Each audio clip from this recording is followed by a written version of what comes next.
Well, good morning, everybody.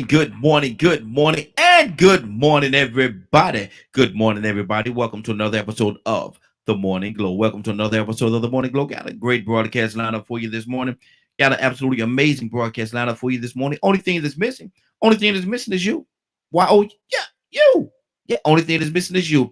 Waiting for you to come on and join us and be a part of the conversation. Waiting for you to come on and join us and be a part of the conversation. All you have to do is give us a call at 508-924-3521. 508-924-3521. Give us a call. We love to hear from you. And we're gonna hopefully today, hopefully today we'll get to the topic. We'll get to our topic today. Because yesterday it was so hot and heavy and couldn't get to the topic. Captain Leonard, good morning. How you doing this morning? Good morning, Raheem and the Morning Glow family. Man, today's the day. Yes, it is. Talk to us, brother. Catch us up to speed. Make sure if you got a city election or what have you going on, today is November 2nd. Everybody Mm-hmm. needs to get out and vote early. It's your right. If you want to Mm-hmm. see some changes closer to you than the federal government, this is the election to be in. You Mm-hmm. may have individuals in your district contesting various seats and positions.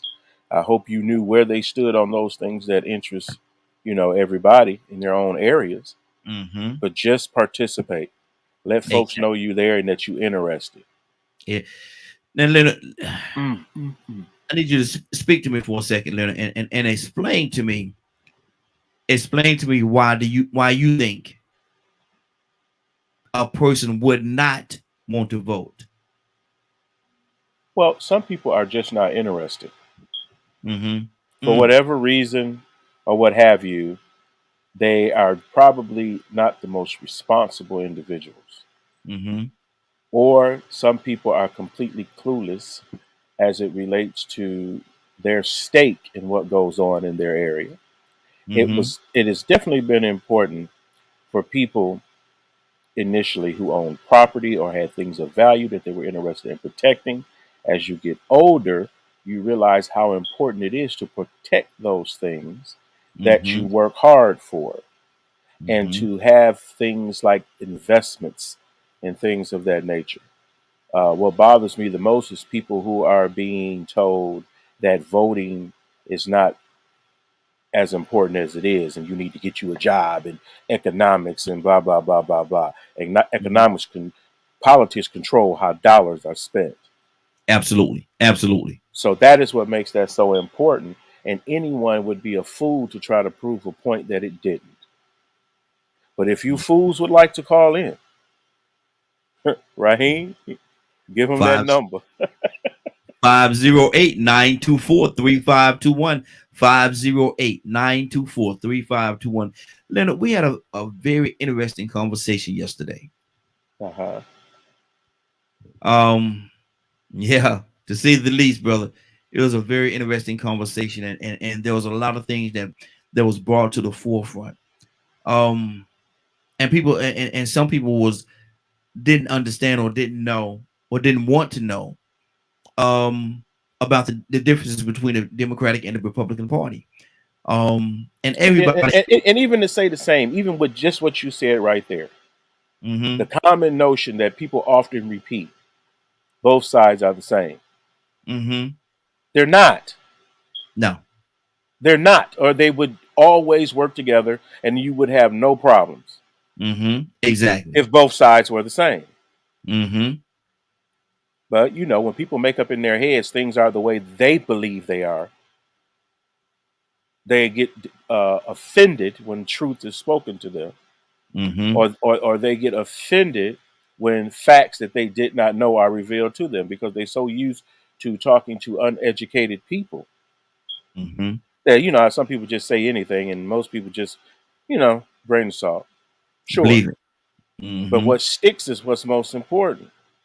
And we find a lot of people who is sad to think through a thing and still prefer the lie in the matter. Mm-hmm. After you've Mm-hmm. researched and educated yourself and everything, stand on what you believe. If you don't care for other people, let's make sure that's clear. If you don't Mm-hmm. care about anybody else but yourself, It's good to know that. Yeah. Yeah. It's good for us to know that Mm-hmm.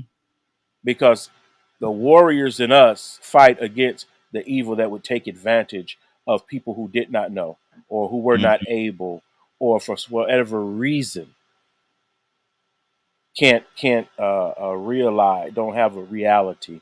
I would say Mm-hmm. they don't fully understand what's going on. But we have to always be wary that this is a game where people seek to take advantage of other people. Mm-hmm. Whenever you think that it's somebody else's responsibility to make sure you're told the truth, Wow. you understand how I said it, right?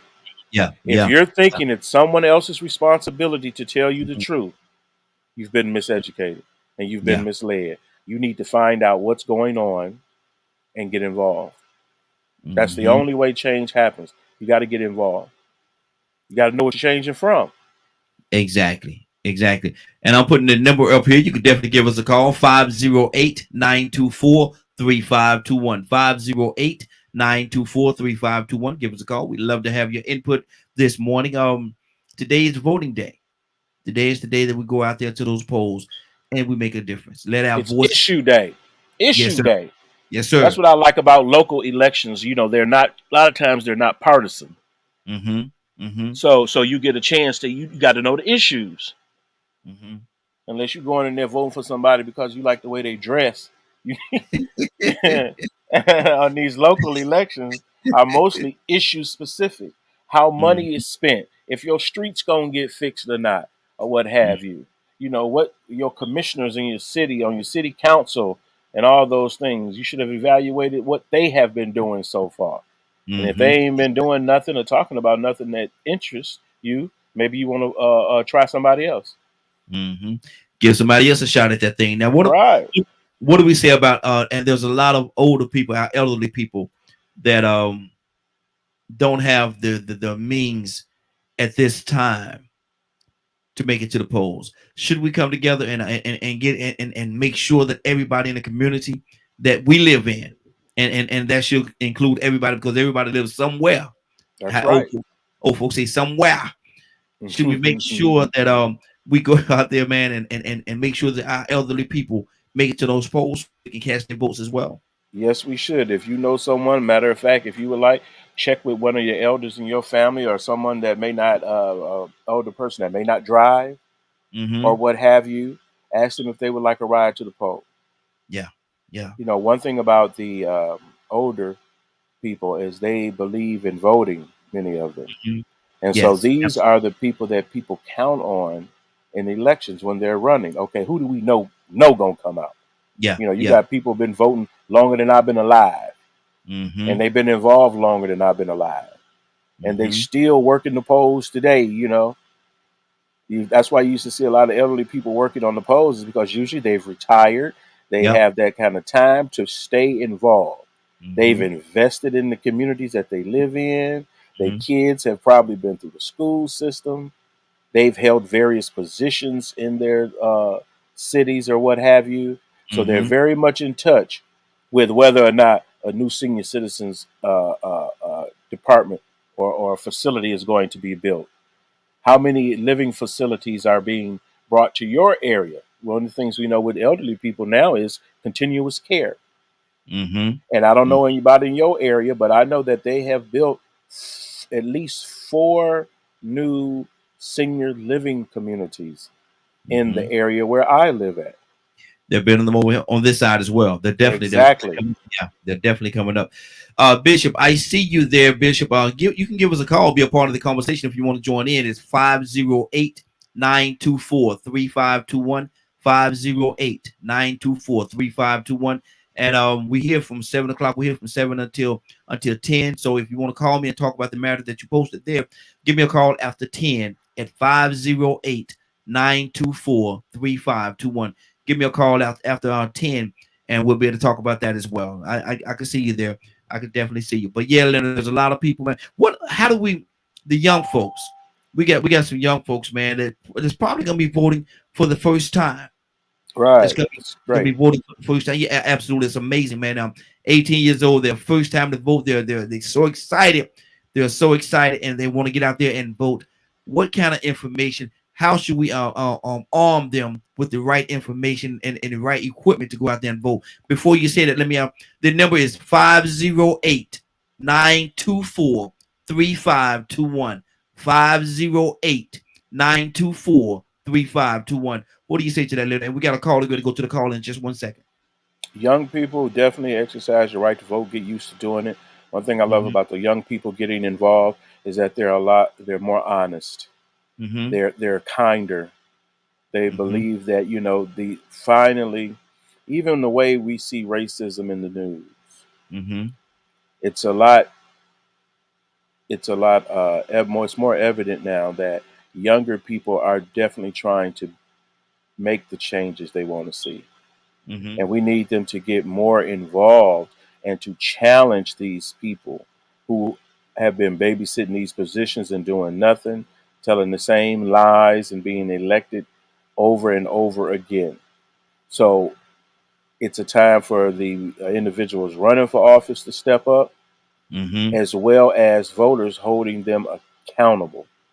Mm-hmm. So young people are really voting I think young people have a tendency to vote their conscience more and their Yeah. hearts more, as opposed to this obsession with party affiliation and things of Mm-hmm. that nature.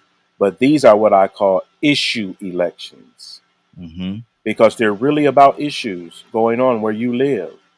Mm-hmm. They're not about these big stories. Well, you remember back in the 50s when the Republic, it ain't even about that. Right now, it's about what's going on right now. It's about what's evident. Mm-hmm. It's about voting for what you want to see happen next. Mm-hmm. What's next? What's going forward?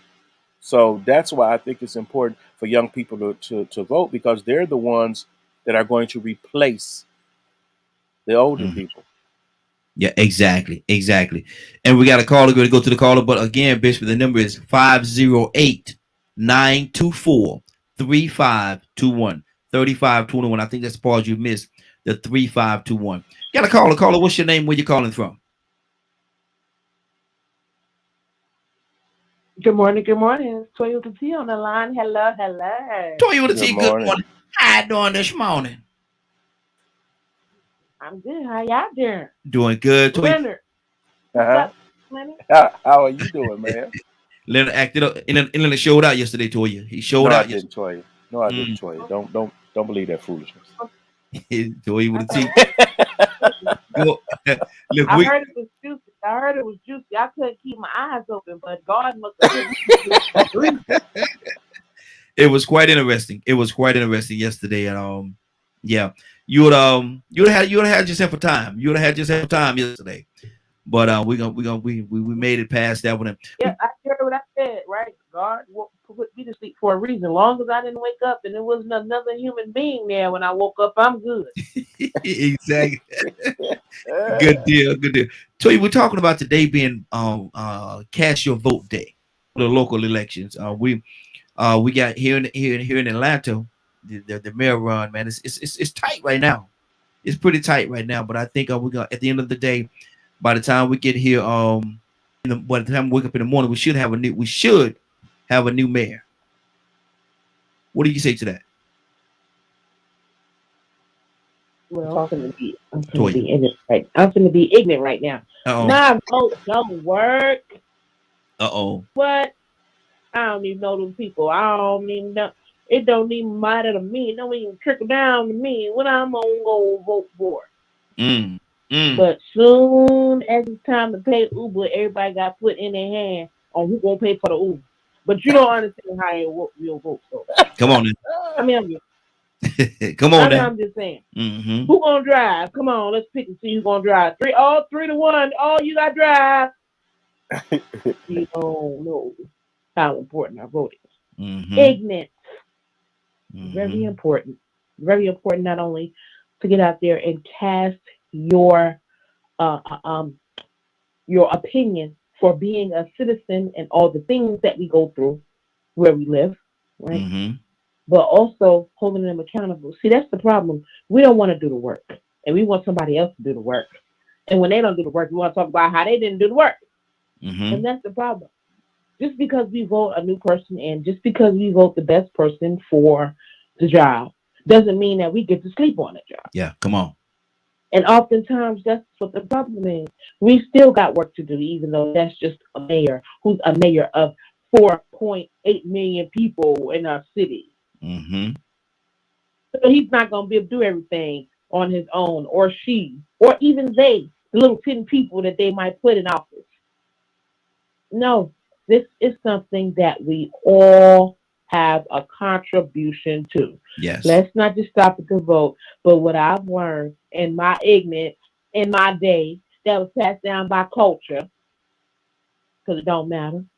But if votes didn't matter, how we get out of slavery? I mean, I'm just saying, we've done been a long way with this process and this system that work against us and work to our best of our ability. But if we don't activate it, if we don't hold them accountable, how can our vote matter? So if you're not voting, if you're not doing your due diligence, even just to be a decent citizen, if you're not doing your due diligence to even know who are the people around you, helping this thing run, helping us stay where we are and not taking us backwards, again, we are part of the problem. Mm-hmm. So it's very important. Young people, vote. You are important. You matter. And if you Mm-hmm. don't matter, you need to get up and say something about it, because we are citizens and we run these things over here as a commonwealth. So that means we need to have something in common. And that means we need to have the ability to be able to make sure we can maintain our own communities and pick the right people to lead us. Mm-hmm. Period. Exactly. 508-924-3521. 508-924-3521. 508-924-3521. Captain Leonard, talk to me, brother. I think Toya hit the nail on the head, man. It's about their responsibility as citizens. I know a lot of people aren't into citizenship, but Mm-hmm. you need to take it a lot more serious. Everybody complains. You complain about it because you automatically got it when you were born. And see, Mm-hmm. that's why you don't understand why it's important, because it has, hopefully by now, if you're an adult, you understand that just with your general education from grade school, K through 12, teaches the importance of citizenship and what it has meant and how it operates and how it works in different societies all over the world. If somebody over here is fighting for something that is important to them, why wouldn't you be over here fighting for something that's important to you? It is important to some people that they maintain power and control over where you live. Mm-hmm. And that is Mm. very important to them. And if Mm-hmm. you don't like the way it's done, it's your right as a citizen to go and have them removed from power and put them in those seats. No one owns these seats. These are the people's seats. Yeah. So the Yeah. people got to show up and vote. Now you can let somebody become mayor of your city by 4 votes, Mm. 5 votes. Yeah. It's happened that way In, before. in, in some places, some small, especially these little small little Georgia towns, Mm-hmm. mayors, you can become the mayor of a town with 300, 400 votes Yep. based on voter turnout. Yep. As a Mm-hmm. matter of fact, if you wanna know what a professional politician would do, if I didn't win one election, let me go see some other elections and look at some history and see how many people turning out to vote. Like, look at this city. The Mm-hmm. last mayor was elected with only 350 votes. Yeah. I know Yeah. I can go down there and convince 350 people to vote for me. Mm-hmm. Easy. Hmm. Easy. So that's the way you have to look at this thing. Is there are people that want these positions, and they Mm-hmm. may not always want these positions for the right reason. It is your job. It is your duty, your civic duty, to get in the way, to hold up things that you don't believe should be going on in your area or your city. I live in a rural area. We have a Mm-hmm. completely different. We don't even have a city council. We have commissioners. Okay. Like when you in counties, you have county commissioners. Mm-hmm. So if you got a county commissioner, you need to go vote. Sometimes like I live and see the city line may be right across the street or down the road. They've participated in the city election because they live in the city. Mm-hmm. and notice the things. I'm pretty sure people in certain cities, they understand how important it is about who has that trash contract. Absolutely. Absolutely. If you notice that your trash didn't never get picked up in your neighborhood, just always nasty and all that type of thing because of the trash, you need to Rats go all on over down there and rats. see who gonna do something about it. Rats and roaches all over the place and all kind of. Exactly. Who gonna clean it up? What happens when your vote don't work? That's right. How it don't work if you don't use it? hmm Come on. I won't disagree with him more because that's the exact truth. It's Yeah. only worth how you use it. I hear people talking about money, money, money, money, money. A vote beats money. They're spending the money to get you to vote. Yes, sir. Yes, That's sir. why they need the money to get you to vote, to make sure everybody knows what's going on. So I need that money to make commercials. I need that money to fly around. I need that money to go to different cities. I need that money to go talk to more people to encourage them to vote. Exactly. It's not the money that's winning the election, it's the vote. So don't get caught up in the rhetoric and love to just be rah, rah, rah, rah, rah, running your mouth. Go down there and vote, and then come back and tell me why you voted for who you voted for. And then see, and look at here. And then I say this all the time, man. And we got a couple of callers. Callers, hold on. We're going to come to you in just 1 second. But I say this all the time. Oh, don't come to me. Talk to me. Election is over. They everything has been done. The election is over. You come to me, talk about complaining to me about anything. I don't want. I'm gonna ask you. Hey, look here, man. Who'd you vote for? Oh man, I don't get into all that voting. Man, gone, bro. Gone. Because you didn't do nothing. You here, you want to complain to me about what's going on or what's not going on, and you didn't even take the time to vote. That's right. You didn't let your voice be heard to say anything now. Now you want me to sit here and have a bleeding ear for you. Nah, my ear don't bleed, bro. My ear don't bleed. Even with what I do, I have a very low tolerance for low information people. Yes. that was kind. That's why I spend my time a lot directing people towards information.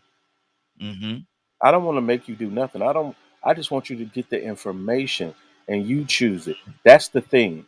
It's not about getting someone to do what I want them to do.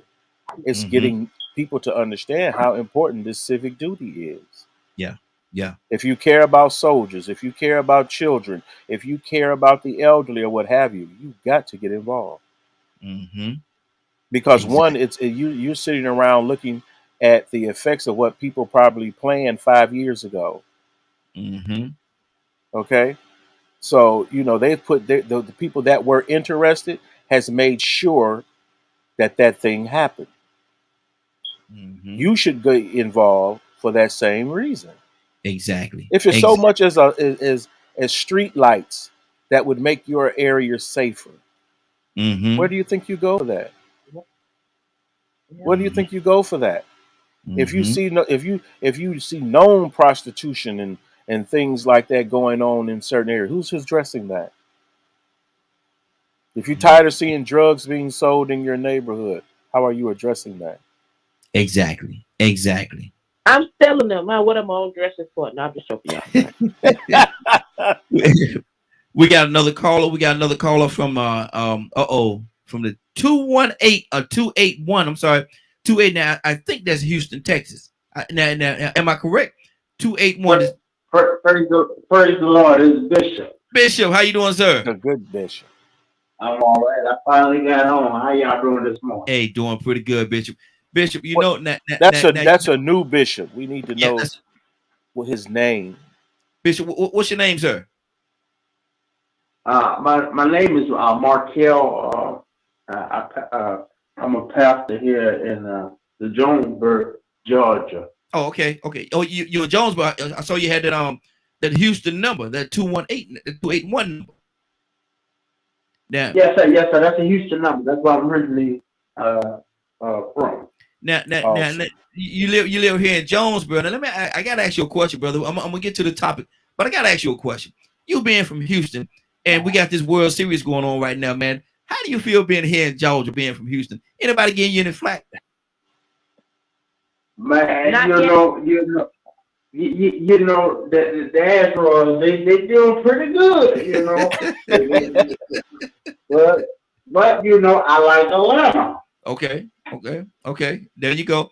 So basically, you from Houston, but you came over to the winning side, is what you're saying to me. Yeah, you know that Houston, you know, is my roots, Yeah. but I just like Atlanta. There you go. Good player. Exactly. Ain't nothing wrong with that. Ain't nothing wrong with that. Leonard, what you gonna say to that, brother, before we get to the bishop? Well, of course, I hope the Braves win. Mm-hmm. You know, Mm-hmm. I'm not a big baseball fan, but Mm-hmm. I shout out to the Braves organization Mm-hmm. because they really stepped up to provide tickets and things like that always to nonprofit organizations to bring Mm-hmm. kids out to the game. I Mm-hmm. love their outreach to the communities and things of that nature. And, you know, we really wish that they were still in the city of Atlanta, Yeah, yeah. but they have a beautiful facility out there at Sunset Park. Mm-hmm. Cobb County, yep. Mm-hmm. Cobb County is very nice, so it's good to see them make that investment. And now look at what happened. They're in the World Series. Exactly, exactly. Um, I want Atlanta out. I'm gonna tell you, I want the Braves to win, but what's the name? Dusty Baker, ain't that his name? Dusty Baker for the Houston. What's the manager's name? Yeah, I believe so. Yeah. You know, you want to see Dusty win that thing too, but you know, I'm caught in the middle. I'm caught in the middle a little bit here. But Bishop, we're talking about voting, and today being the day that we go out there and cast our vote for the mayor and a couple of other situations. What would you say to the people, to an individual that say, "I don't have time to vote"? You know, that voting thing just ain't for me. Bishop, what would you say to that person? Well, it's very, very important to vote Mm-hmm. because um, because you want to have your voice heard, and you want when you go out there and vote, you want a mayor that's going to stand up for the people. Mm-hmm. Mm-hmm. Exactly. Uh, you don't want anybody in office. Mm-hmm. Mm-hmm. So think about the candidate. You have to examine the candidate. Mm-hmm. And not only that, when I go and vote, I pray about it. Come on. Mm-hmm. Yeah, I pray about it because you don't want anybody in office. Mm-hmm. You don't Mm-hmm. want anybody in office because you might get somebody in office that ain't gonna stand up for the people. Mm-hmm. You know, yeah.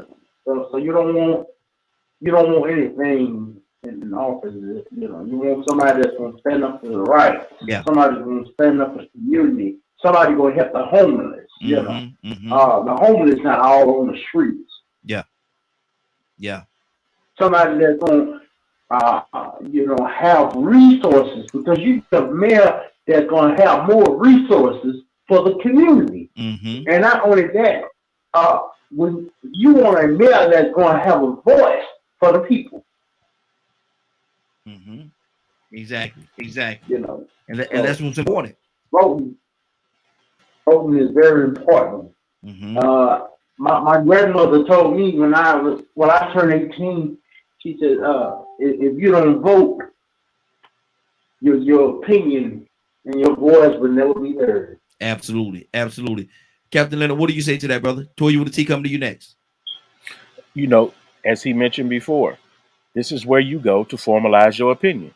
Mm-hmm. You formalize your opinion at the ballot box. That's what you should be talking about.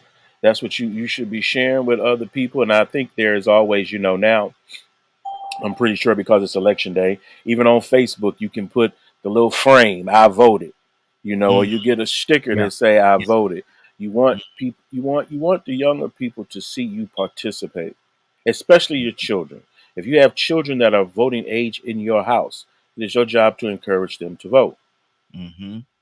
You know, a Mm-hmm. lot of times we think that it's just you can register at 17 and a half And once you turn, hopefully you did that in time to vote for this election. Mm-hmm. And this could be the beginning of your involvement. Absolutely. If you have a desire to do anything on that level in your community, it's good to see a pattern of involvement. Mm-hmm. It's good to see a pattern of participation. Kids who volunteer to register people to vote in high schools and things of that nature. These are the people that usually become your representatives, your commissioners, your school board members, people who understand input in the community. Mm-hmm. They start early and they have a desire to want to make their cities better, Mm-hmm. not just fill their pockets with private money. Exactly. Come on. Your street ain't fixed because ain't nobody from your street ever went down there and said nothing to nobody. Mm-hmm. Ain't nobody's. You take a whole community of signatures down to your representative and let them know if he can't see that these streets get fixed, we don't see how we can vote for you Exactly. And because each one. the streets been messed up forever. But Mm-hmm. right down the road in such and such district, they street paid. What Mm-hmm. happened to that money you were asking for last election that you put in that SPLOST initiative and that was supposed to fix these streets in this city? Those extra pennies, they would say. How come Exactly. didn't none of them extra pennies get spent on my block? Mm-hmm. That's Mm-hmm. what it's time for you to go and voice that opinion down at that ballot box. And it is Mm-hmm. amazing to me how winning elections could be as simple. People don't realize. Raise enough hell and get a street fixed or a hole patched, and then put your name on the ballot. They Mm-hmm. remember that you were the one that got the hole fixed. Exactly. So the car ain't got to be torn up every time they try to come home. Had to buy new tires. That's So a you, real thing. yeah, it is. It is. I was over by Lenox Mall one time, and I was driving down the street, and there was this big pothole in it. Man, it had to be the size of a car, but this sucker was huge, and I just wonder. It made me wonder why in the world would nobody come together, and get that thing fixed, man? Because cars was just boom, boom, boom. You could hear cars hitting the pothole, man. Get that thing Right. fixed. You're killing these cars. Toya with a T, talk to me. Your voice have to be heard, and this is one opportunity where your voice can and will be heard if you take full advantage of it. Absolutely. Again, another something we don't get. We pass down debt before we pass down the knowledge of a vote. Mm. You know, the sad part about it is, and I used to live like this too, because it's not encouraging influence in our households, like some things. Listen, that stuff they got going on, it don't even affect me. Okay? Mm-hmm. Listen, I work, I don't pay no taxes, because I changed it to like 10 or something like that. So, what they do, that don't affect me. We don't think about even that. Even the part that I just said, paying taxes and being exempt, sound like 10. Mm-hmm. All of this plays a part in it. And to acknowledge the vote, have to acknowledge the things that we do sometimes to say that we're saving ourselves. But interesting thing I heard yesterday, right? Talking to a person, hey, it doesn't matter to me, Biden and Biden's wife is black. I said, what? Mm. So misinformation, lack of knowledge of what's going on, thinking you know and really don't know. Again, because we pass down debt and tradition before we pass down this knowledge about vote. So I was like, Biden got a black wife? Mm. Now, I'm mad at myself at this point because I know better. Yeah. Yeah. Now I'm finna get mad at myself because I know better. So I'm like, really? His wife is black? She was like, yeah, she got the opportunity to change things too. Mm. I said, wait a minute. I said, so Biden's wife is black and she got the ability to change things too. He was like, yeah, Kamala. Wow. I said, wait a minute. I said, you said Biden's wife is Kamala, the vice president? Yeah, that's not the president's wife. Mm. I said, okay, I gotta go, sweetheart. You have a good day. Okay, I gotta go. So Wow. it took me back to, because I used to be like this. Mm-hmm. Okay, keep in mind, I was undereducated about it. I was encouraged and influenced that it didn't really work and matter for us because not only did they're used to stealing it from us. We're Mm-hmm. used to laws and things being placed, and we're used to our word being casted and never being paid attention to.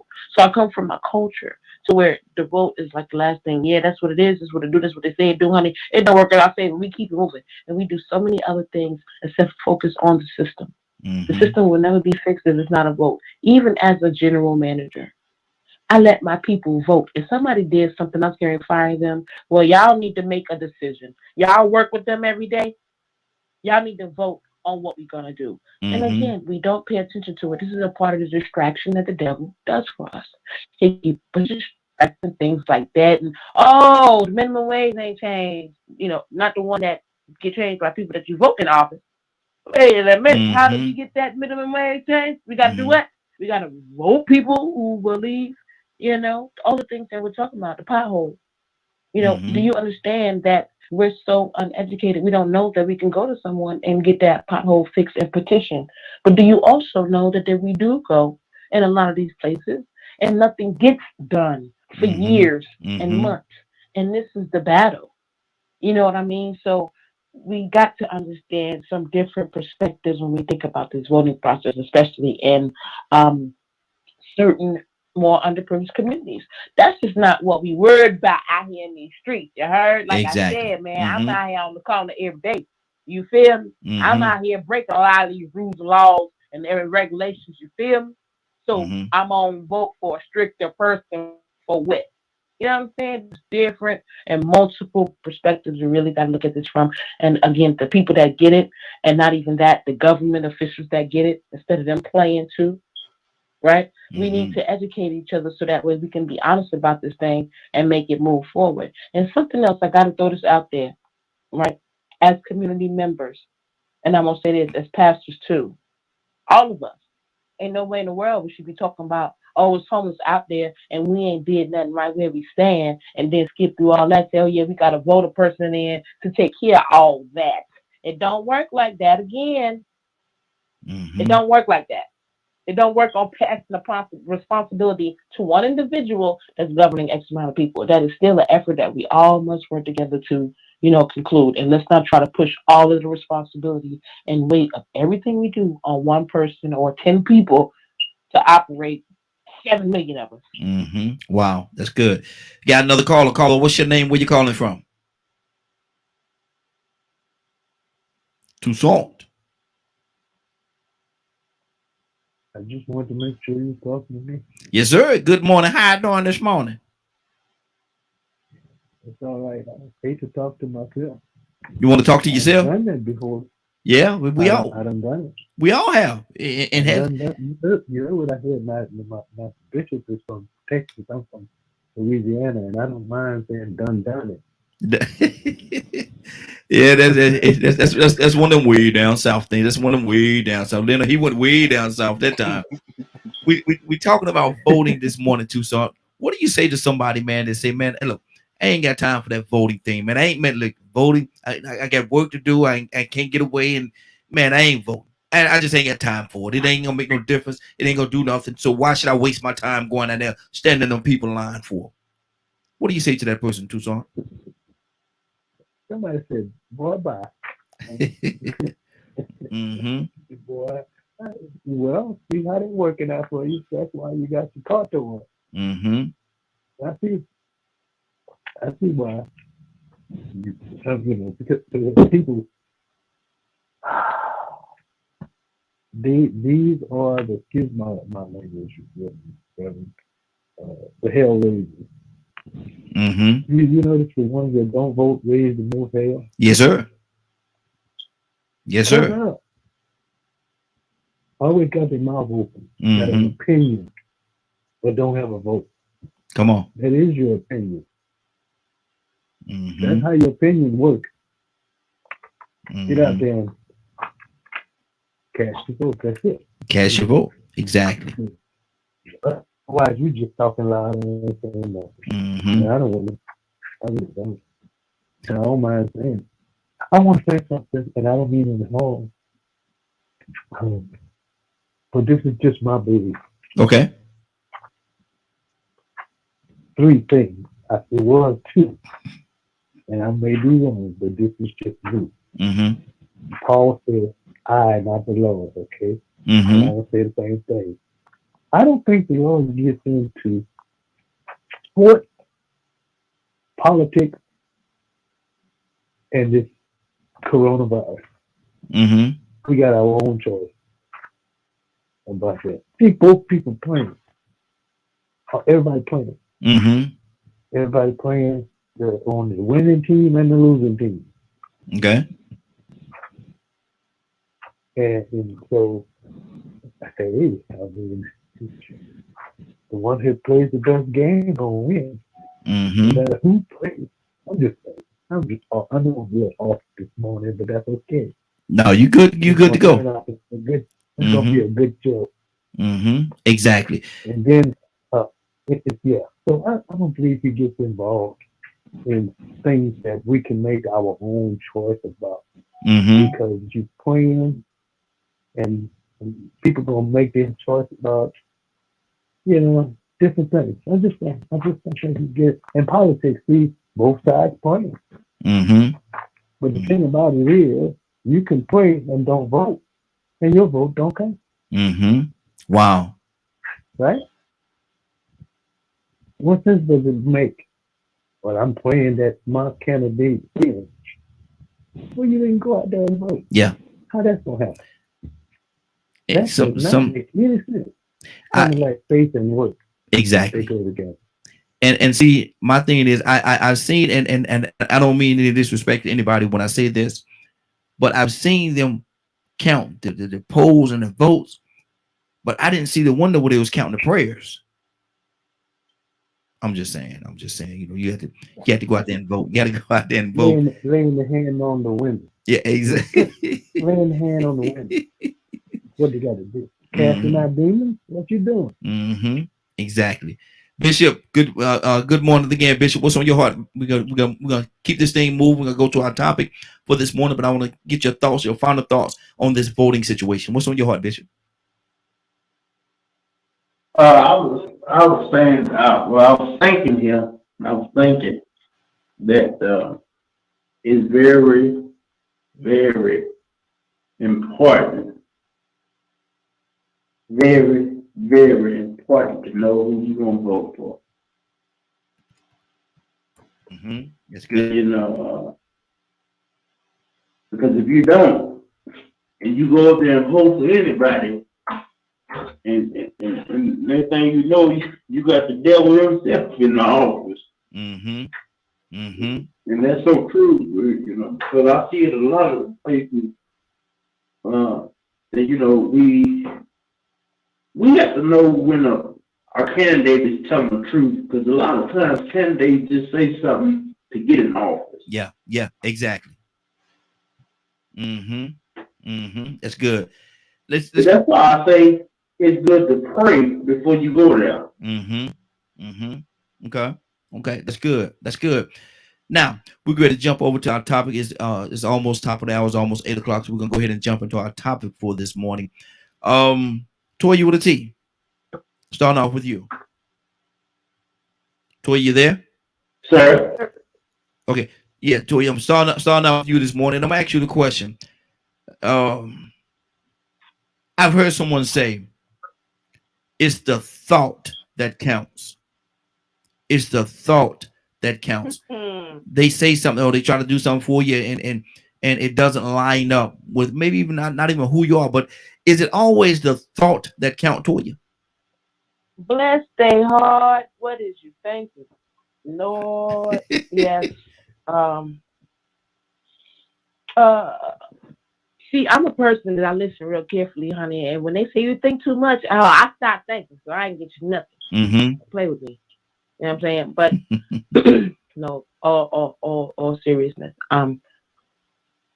The effort that someone puts into doing something for you with a good energy, Mm-hmm. you feel it. It Mm-hmm. can be acceptable. Okay? Because you feel the energy. Mm-hmm. But you also are going to feel when somebody's doing something, they're trying to be funny. Mm-hmm. You feel that too. When they don't do something, because they're trying to be funny. You can feel the jealousy in the air. If we pay attention, if we stop being so distracted, you can feel it. Mm-hmm. So it's absolutely thought that counts. And you need to be paying attention to what kind of thought was behind it. Mm-hmm. The thought of what? For me, right? And God has humbled me with this position in a way to look at things from um, a more God-like aspect and not a worldly aspect. Okay, for me, because I was a woman that made a couple of extra coins, right? Mm-hmm. And most guys make much coins as I do. So when they come with presents, I'm like, "Boy, you don't get that up out of here, boy. But like, what are you doing?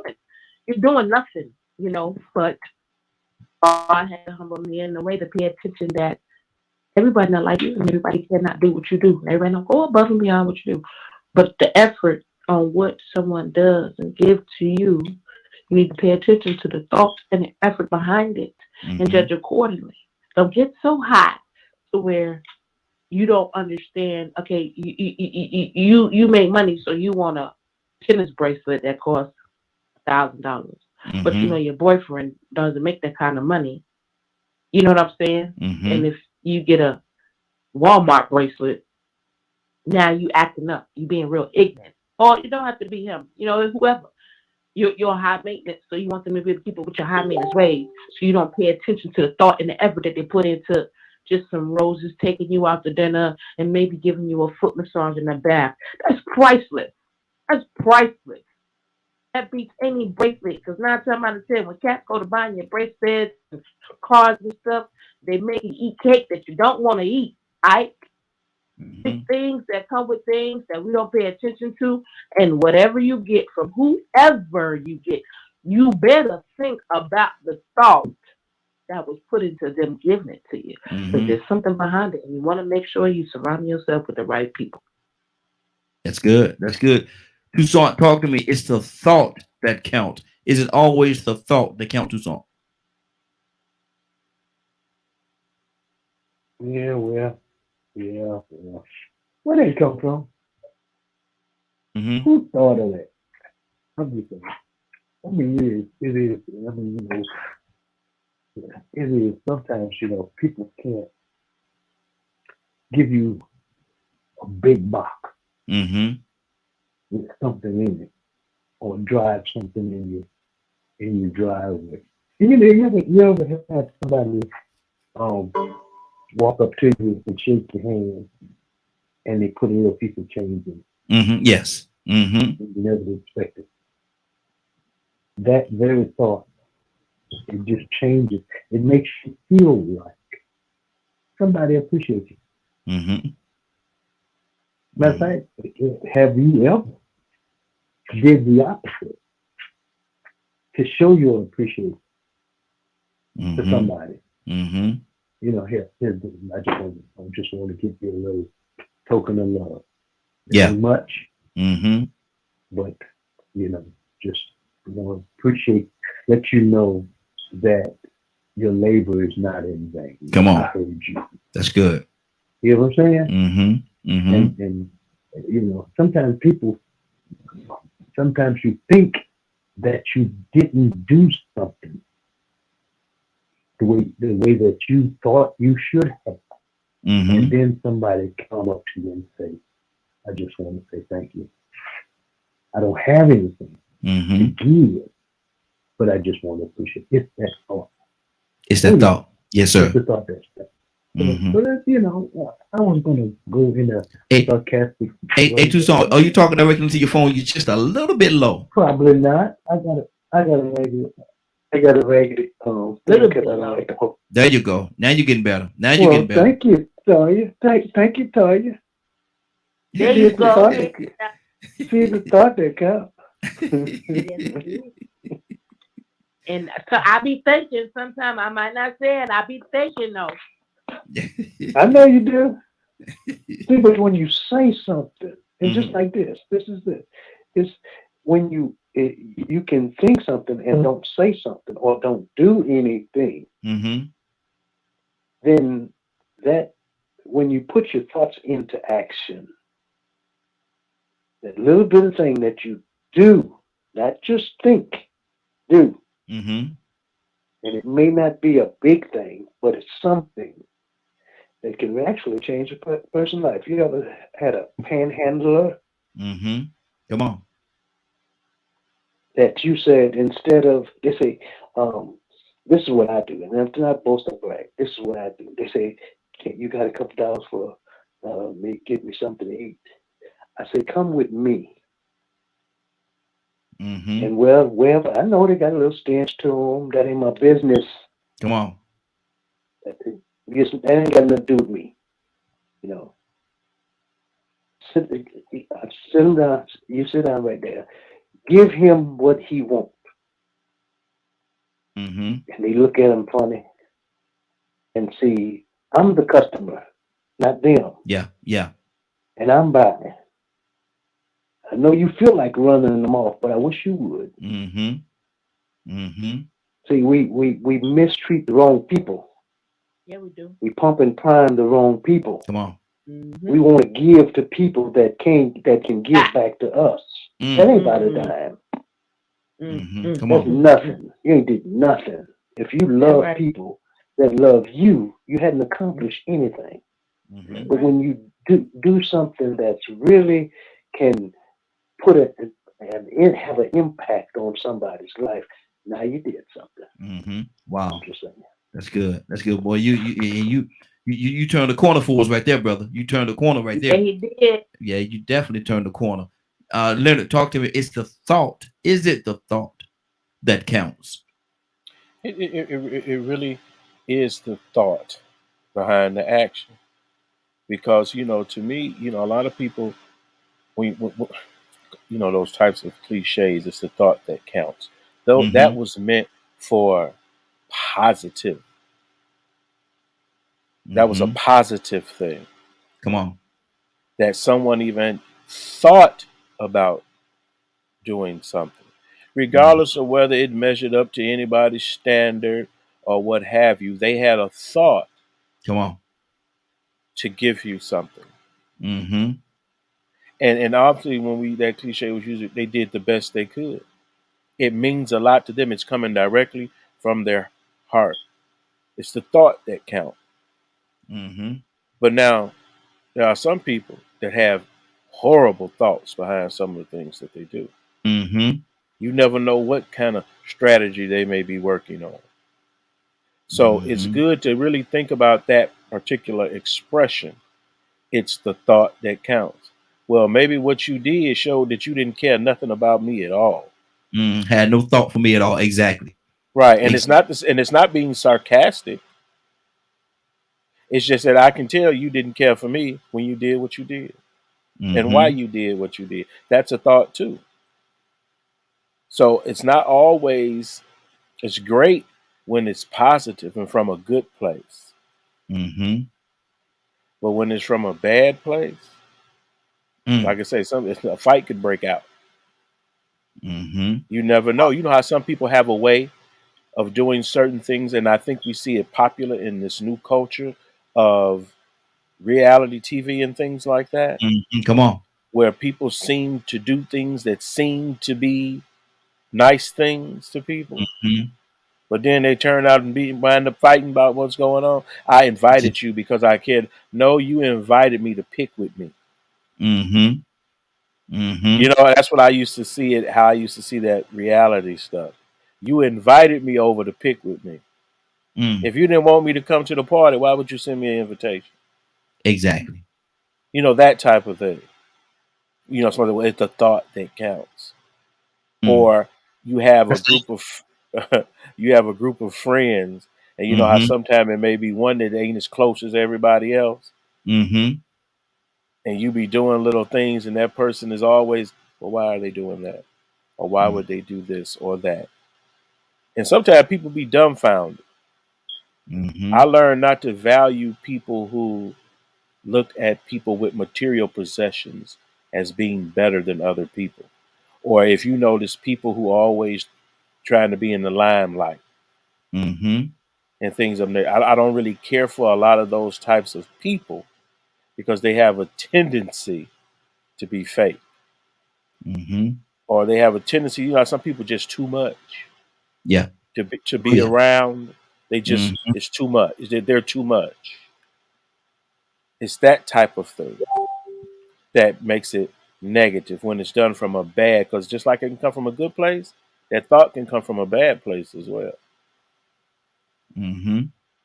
Absolutely. And see, and that's the thing right there. That's the thing, Tucson. You have to wait, and you have to know the people that, how they say, know those who you label monks. You have to know, because and find out where's this thing coming from? Where's this thought that we're talking about? Where's it coming from? Let me do the number 508-924-3521. 508-924-3521. Tucson, talk to me.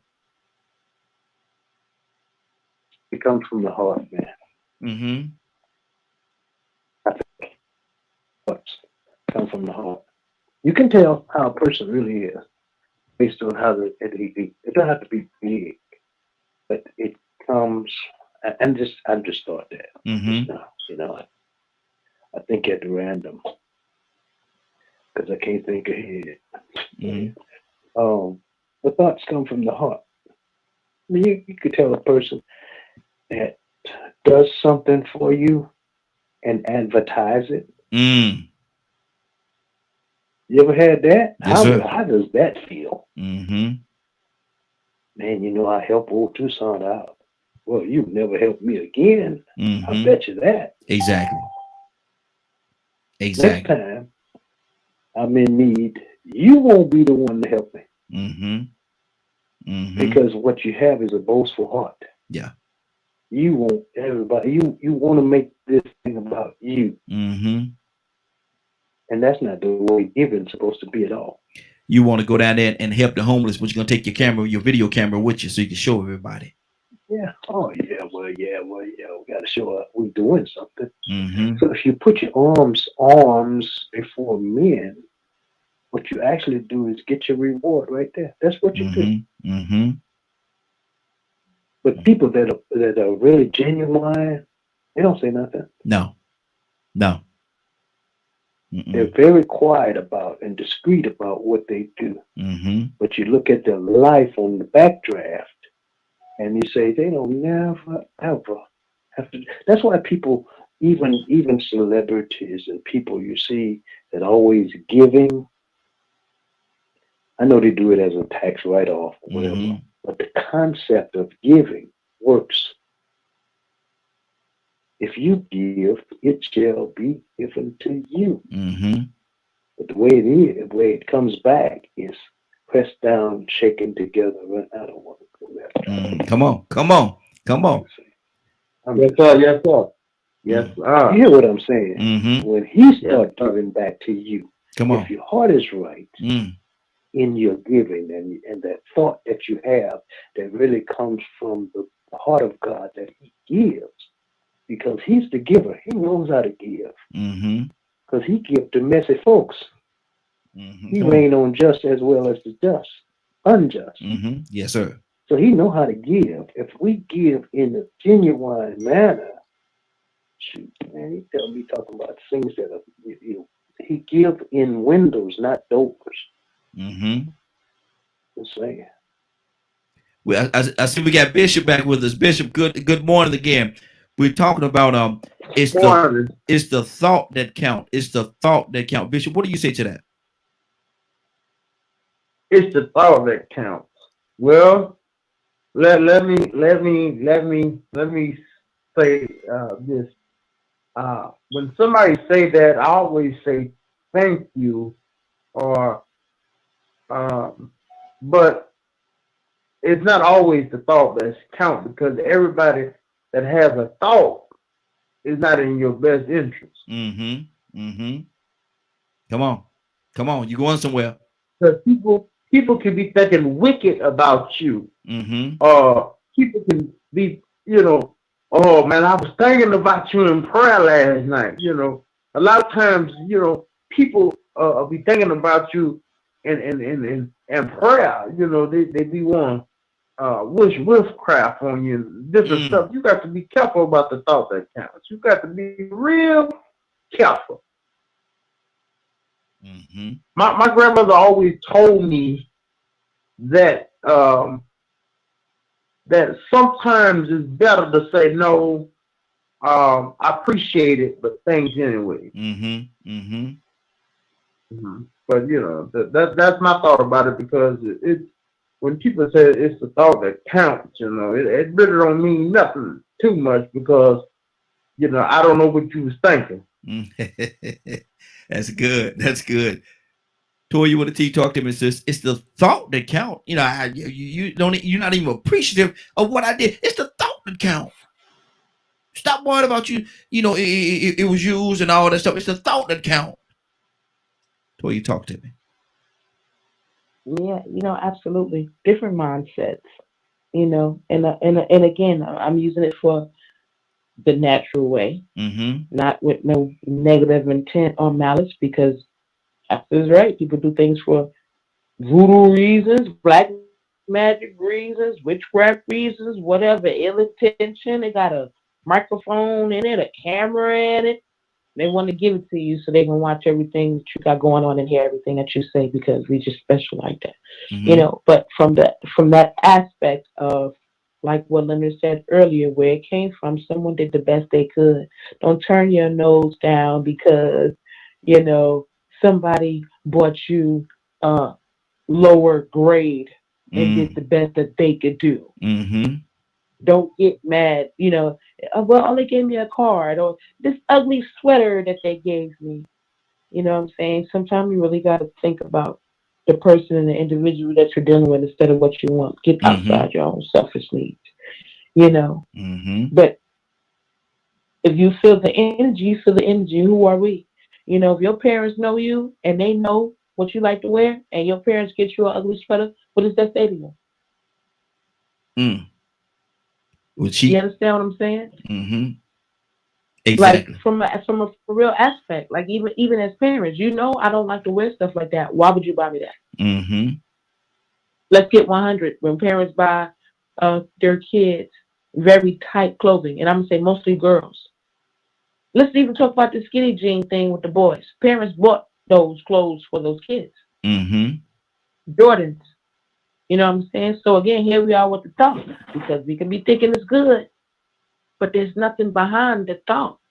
You're not really paying attention that you dressed me up to be this kind of way, or you're giving me things to be this kind of way for your own selfish intent. You're buying me the Mm-hmm. grandest things because you feel like you want control over me. And when I tell you to do something, I say do something. Mm-hmm. You understand what I'm saying?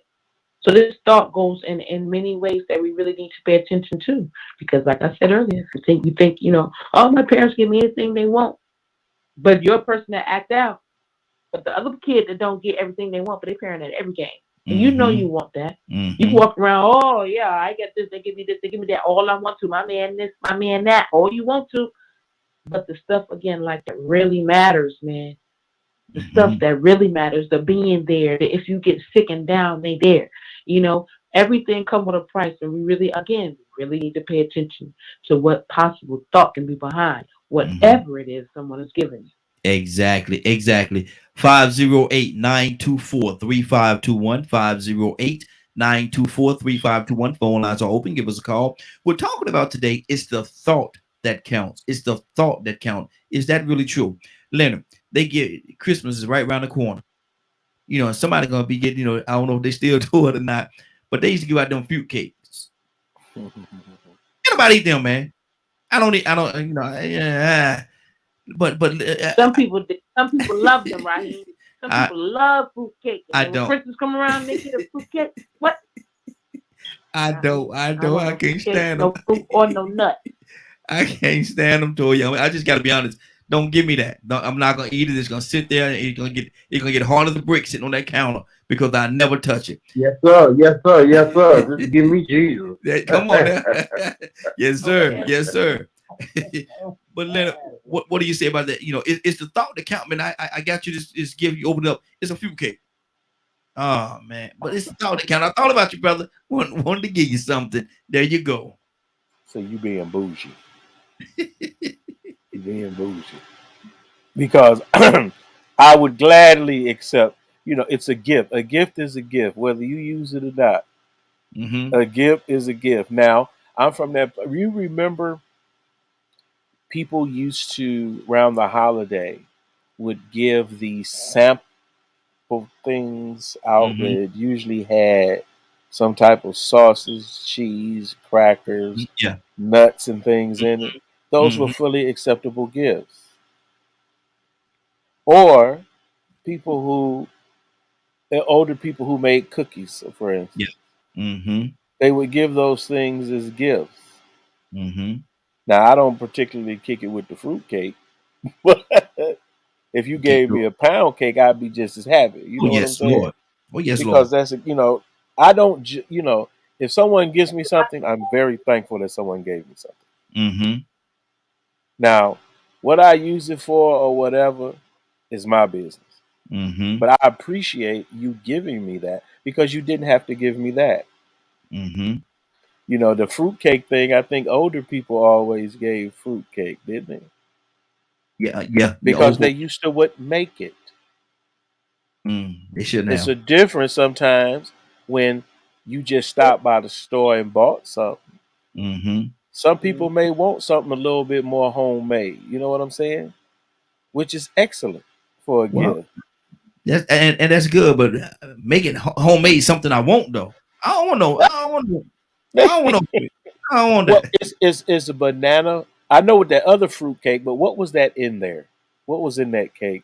Like little jelly candies or something? Yeah, What was yeah. that? Man, they had all kind of stuff in it. Man, I look. I think they just got stuff that Right, and they just poured it in a bowl, stirred it up, and baked it. Here you go. but Here's a right, fruitcake. but if you had a real Some fresh super fruit sweet. cake, Mm-hmm. you'd think differently. Mm. Maybe. No, no. Look, Hey, fruit cake. Somebody called in that like fruit cake or even please. ate it. I'm sure I've had a piece Mm-hmm. before, maybe when I was much younger, but I don't think I liked it when I realized it wasn't fruit. Man, listen. Right. It was candy, I think. Mm-hmm. Mm-hmm. Yeah, like jujubes or something like that. Exactly. That's what it was in the Mm-hmm. cake.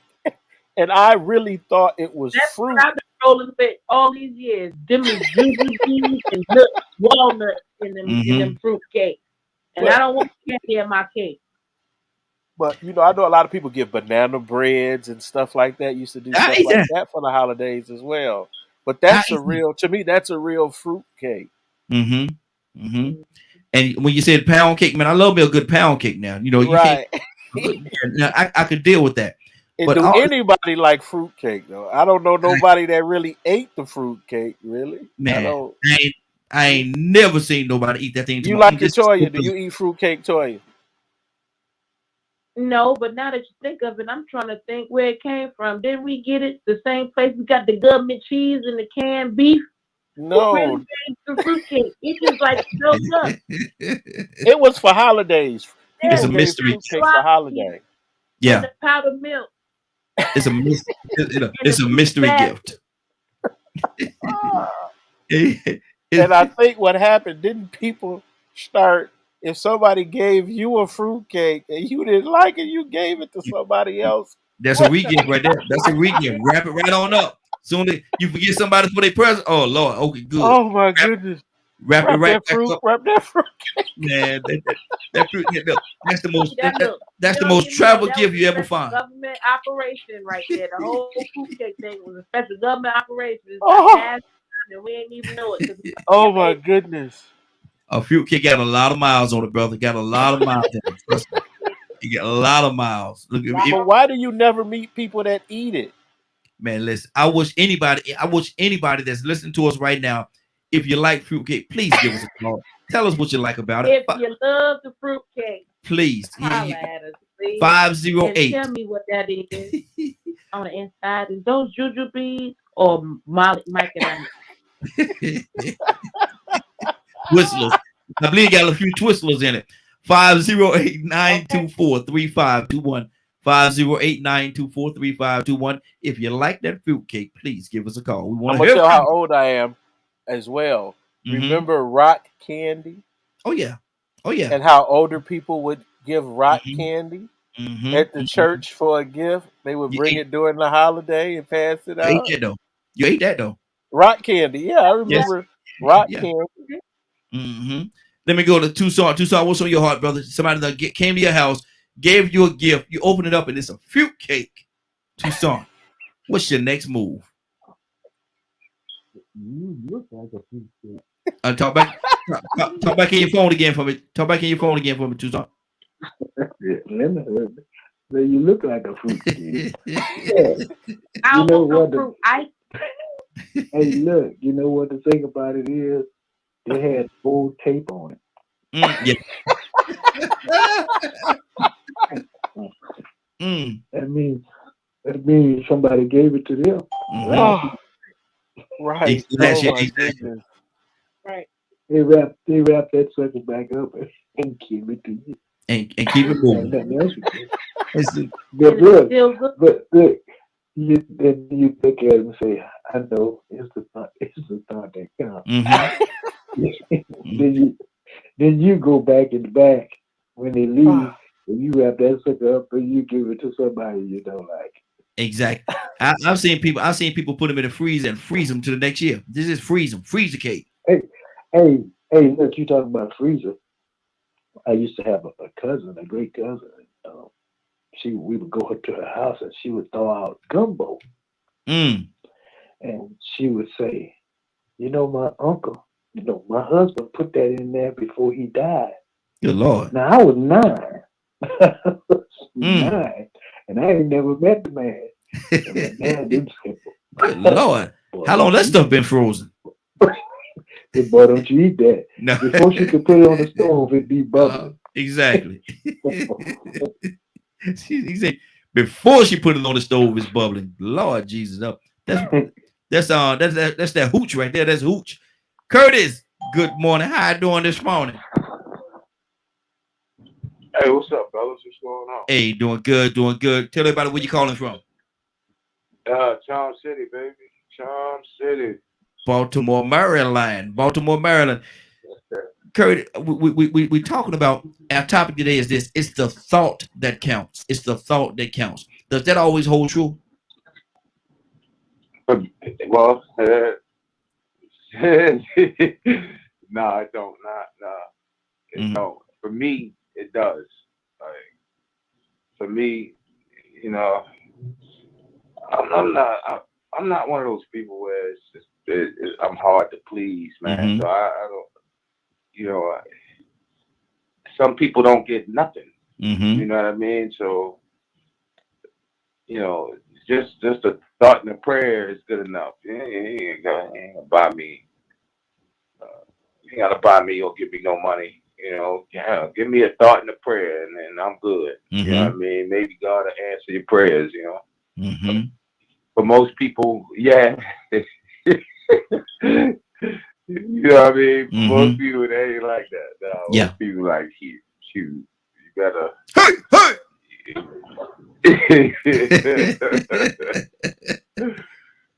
But I never, honestly, I never been.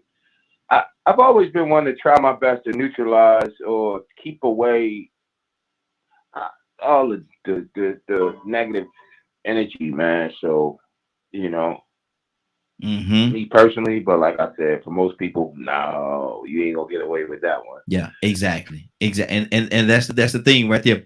Toy, you want to talk to me, sis? It's the thought that counts. I don't know why you over here tripping. At least I gave you something.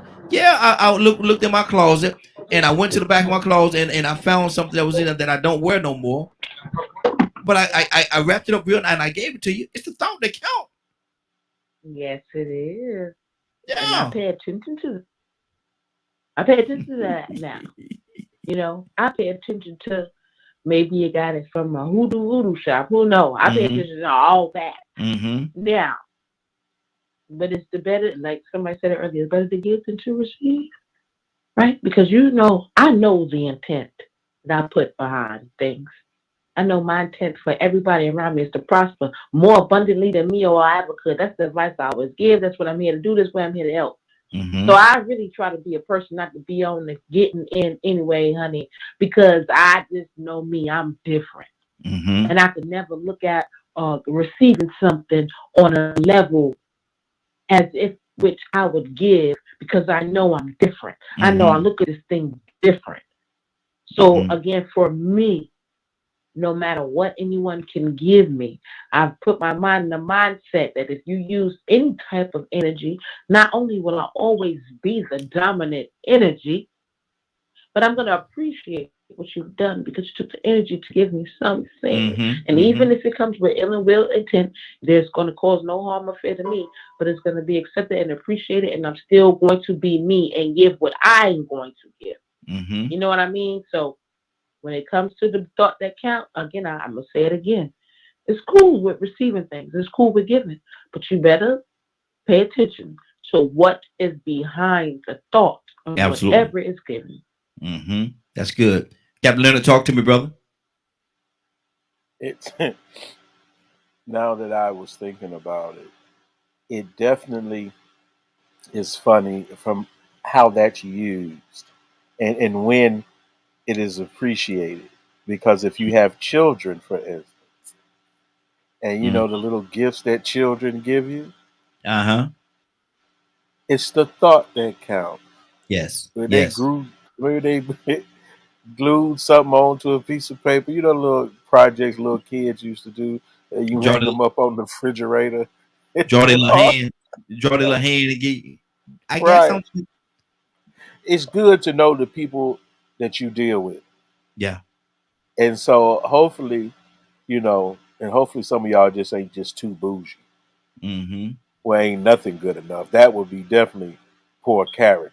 You know, or you know how we were brought up that was a sign being ungrateful. Yeah, absolutely. When someone gives you something, and a lot of times you have to teach, because you know how kids say, "I want them shoes right there." Well, no, we not getting them shoes, and so they open up a gift and they think it's the shoes that they want, but it's a different. You know, kids they can't hide it. They can't hide it on their face when it's something they really don't like. They can't hide it. You know, and when you see them, oh, okay. That ain't what I wanted. That ain't what I wanted. That ain't the one. And let you know. Right. And it just, you know, you want to, you'll have a good relationship with people and, know that things are done from a good place. So it's best to surround yourself with those types of people. Good people. Yeah. Not somebody always trying to make you the butt of a joke or something that ain't funny. Yeah. So, it for some people it's cool. Like I'm thankful for just about anything someone gives me. If I really know you gave it from a good place, it doesn't matter to me what it is. Just the fact that you thought about giving me something. I was just raised to be very grateful when someone does something for you. So I ain't gonna never, Hell no, at a mouthful right there. So even if you, even if mouthful right there, even if you don't like it, don't be that person that looks ungrateful. Because you don't want to be that person, do you? But see, my thing is this right here, though, and Curtis, I heard you, brother. I'm going to come to you, but you don't want to be fake either, right? But I just love this. In the bottom. Well, I didn't tell you to do all that. I don't remember saying nothing like that. No. I'm just, I like grateful is enough as thank you. Yeah. Okay. Thank you so much. I just love this so much. You're doing too much. You're doing too much. You're doing too much. You're doing too much. Now you being fake. Yeah, now you being fake. Just say thank you. I appreciate that. I appreciate it. Thank you. I appreciate it. Do you really like that color? Thank you. I appreciate it.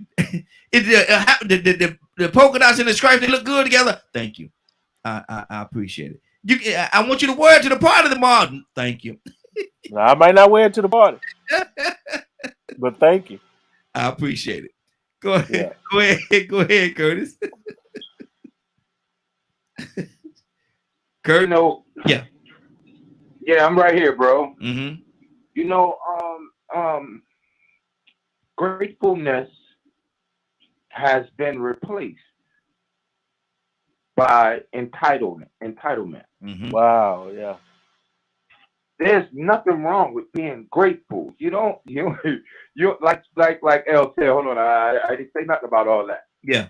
But just to say thank you, just to say thank you is enough for most people. And when somebody actually giving you something they know you probably not going to like, they know you not going to wear it at the start. They know that you not going to wear it. They probably wouldn't wear it. They doggone self. But they're giving it to you, right? Yeah. And to just say thank you and keep it pushing means the Exactly. world. Exactly. But what I see is I see it being replaced with entitlement. You were supposed to get me more. You were supposed to do this. Or you were supposed to do that. Why? And when you ask why, now please understand, the negative energy is going to come. Because 9 times out of 10, the person you're asking why to in that situation honestly don't have an answer. Exactly. They don't have an answer. Well, what about when so did you do it because you genuinely wanted to do it? Or did you do it so that you could throw it back in my face? Did you do it for leverage? So, Leonard L. Dog said the biggest thing, man, to the listeners, especially the young listeners, teach yourselves how to be grateful for the smallest of things. That way you can receive the largest of things later. Exactly. Now, Toya with a T, I'm gonna ask you a question. And all those guys are here, so we can't answer this question, but you can. Okay. Toya, you there? Right. Okay. Why is it a lot of times when we as men do something, and I'm just gonna throw anything out there. We take the trash, say we take the trash out, and come home, and let your lady come home, and y'all get into this conversation, and you say, oh baby, yeah, I took the trash out, and she look at you and say, well, you the man, you supposed to do that. All right. That's something that to me that kind of burns me up. Right. What you mean I'm supposed to? Right. That kind of burns me up a little bit. And my wife, she don't do it. You don't do it. But go ahead, Toya. Why does that happen? Yeah, that's right. Why we running from the truth of who we are and what we're supposed to do. Nothing that the woman not supposed to do it, but if you a whole man and you got a whole woman, you're the one that deals with the dirty stuff. You don't want her to get dirty. That's like a culture that we pass down. But and anything you want to know that bothers you about your wife, you remember that when it comes to your daughter. That's all. Okay. It is what it is on what you're supposed to do. You're the man, absolutely. You deal with the dirty stuff. You're the head. Why? Why is you the head? Why did God make you the head? So, like, it goes with it. So, for it to burn you up, then that's like alleviating the road. That's kind of like a woman having an actual place. I know my place, right? I'm trying to work better at communicating it. But before I tried to spit you out. Now I understand. I'm gonna go ahead and try to take an effort to put people in their place without being ignorant about it. You understand what I'm saying? Because everybody has a way. We have our roles, regardless. That's just because I'm a woman. I ain't supposed to be doing no cussing and hollering and carrying on. Period. You understand what I'm saying? Why? Because it just is what it is. I'm a girl. I can't do that. You're a guy. And there's just certain things you do. And that trash thing, that's an attachment that your parents should have taught you. You understand what I'm saying? So absolutely. We think about that when we teach that to our women and our sons. Don't put your wife to a standard. You ain't gonna want your daughter. No, baby, you can take out the trash. But my baby girl though, you better not touch no trash. And you better not be getting with no man that's gonna touch no trash either. What? No. It is what it is. It's a part of us having our roles, but still in all, it's the thought of baby, I don't want you getting dirty, playing with that trash, dripping juice all over the place. Let me Mhm. go ahead and get that. You take care of the dishes and throw on the inside, something light. She ain't gotta reach up there and get that. Hold on. Ooh, you gotta get the ladder. Let me get the ladder and get up there. I don't want you to fall and hurt yourself. Oh, baby, walk on the inside. So that way, this old school now. Work on the Mhm. inside. When we walk on the street, walk on the inside with the thought of, so if a car jump on the curb and hit me first, not Mhm. you. Let Mhm. me sleep by the door. Mhm. Somebody come in here, I want to be in front of you for this, that, and the third. Right? That was the Mhm. thought behind it. But there's the thought that you sleep by the door. They're gonna get in here. I want them to get you first. Mhm. Wow. Wow. Tucson, what do you say to that, man? That's what you're supposed to do. That's what you're supposed to do. You did it because you're supposed to do it. How does that come across to you, Tucson? No, baby, you're a truck driver. You do you do construction. Mm-hmm. You, but baby, you're a construction worker. Leonard, watch him, Leonard. Keep your eyes on him, Leonard. Keep your eyes on him. Ain't He got nothing he to do he, with he about to do something. He about to. Wait, wait a minute, baby. You got your hard hat, your safety glasses, and your boots in the corner. And you telling me that's my job? I'm sorry, I had to go there because we have a society that women they pick and choose Mm-hmm. when they want you to be a quote real man. Mm-hmm. No, no, right. Oh, Anyway, it's a so bug what in there on the happened? kitchen floor. Well, go kill him, baby. Better go get him. Cause I ain't getting on looking at the game. I ain't going to the kitchen killing no bug right now. Kill him. Go Yeah, ahead. Go ahead. Go ahead. yeah. I bought some uh, a a basket of different items. Mm-hmm. You know, I don't know if it was a birthday. I don't know if it was it was a holiday. And when I gave it to them, they just put it on the dresser. Mm-hmm. Well, guess what? I did. Waited till the next holiday, and I put it back in her hand and gave it to her again. So you regifted your gift to her.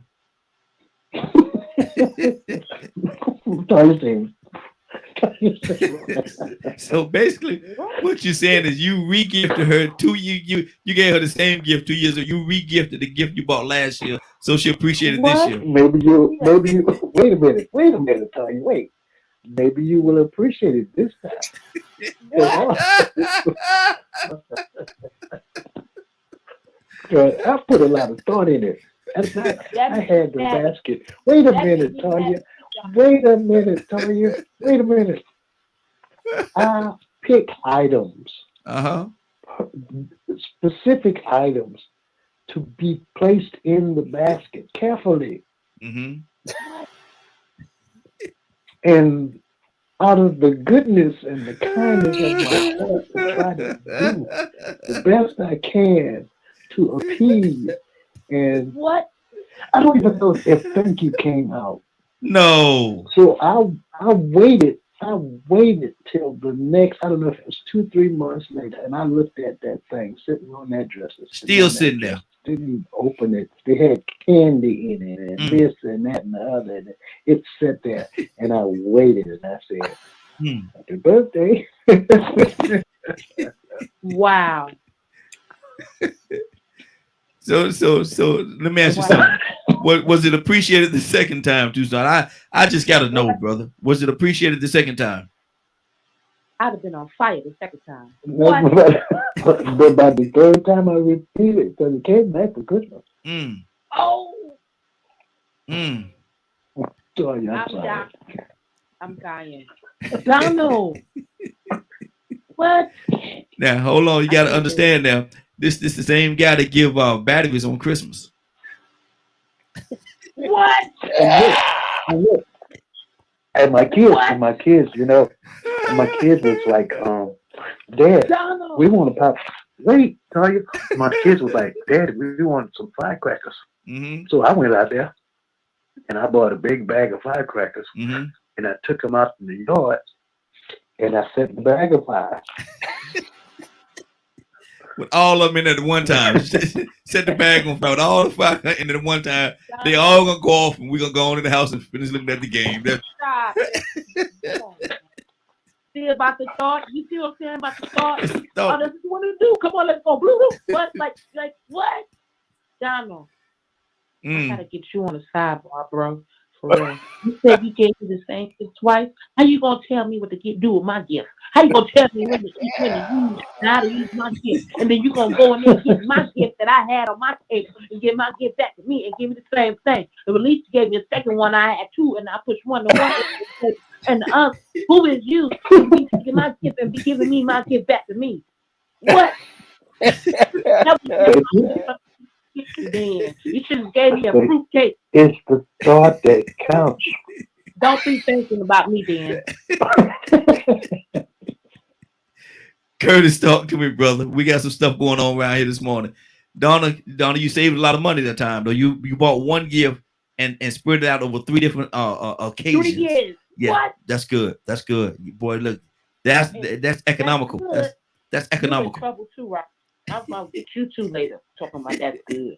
That's economical. You gotta understand it's economical though. You know, he ain't had to buy 3 years, what? 3 different gifts, 3 years, 3. That's a lot of money. Donald said, "No, I got this thing. No. I done figured this out. Oh my God. That gift is still wrapped on the counter. Oh shoot, we gonna change the card on that one." Hey, Leonard, we're just gonna change the card. It went from Happy Birthday to Merry Christmas. Went from Merry Christmas. We just gonna change the card. The card ain't but about $2. That's easy. I cannot mess with y'all. That is too funny. Hey, you gotta do. Sometimes you gotta do what you gotta do, brother. You gotta do what you gotta do.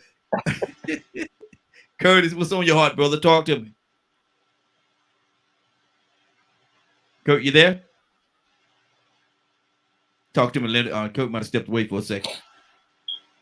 I just hope that people should really, if you're going to give somebody something, like say for instance, I'm not a big holiday person, right?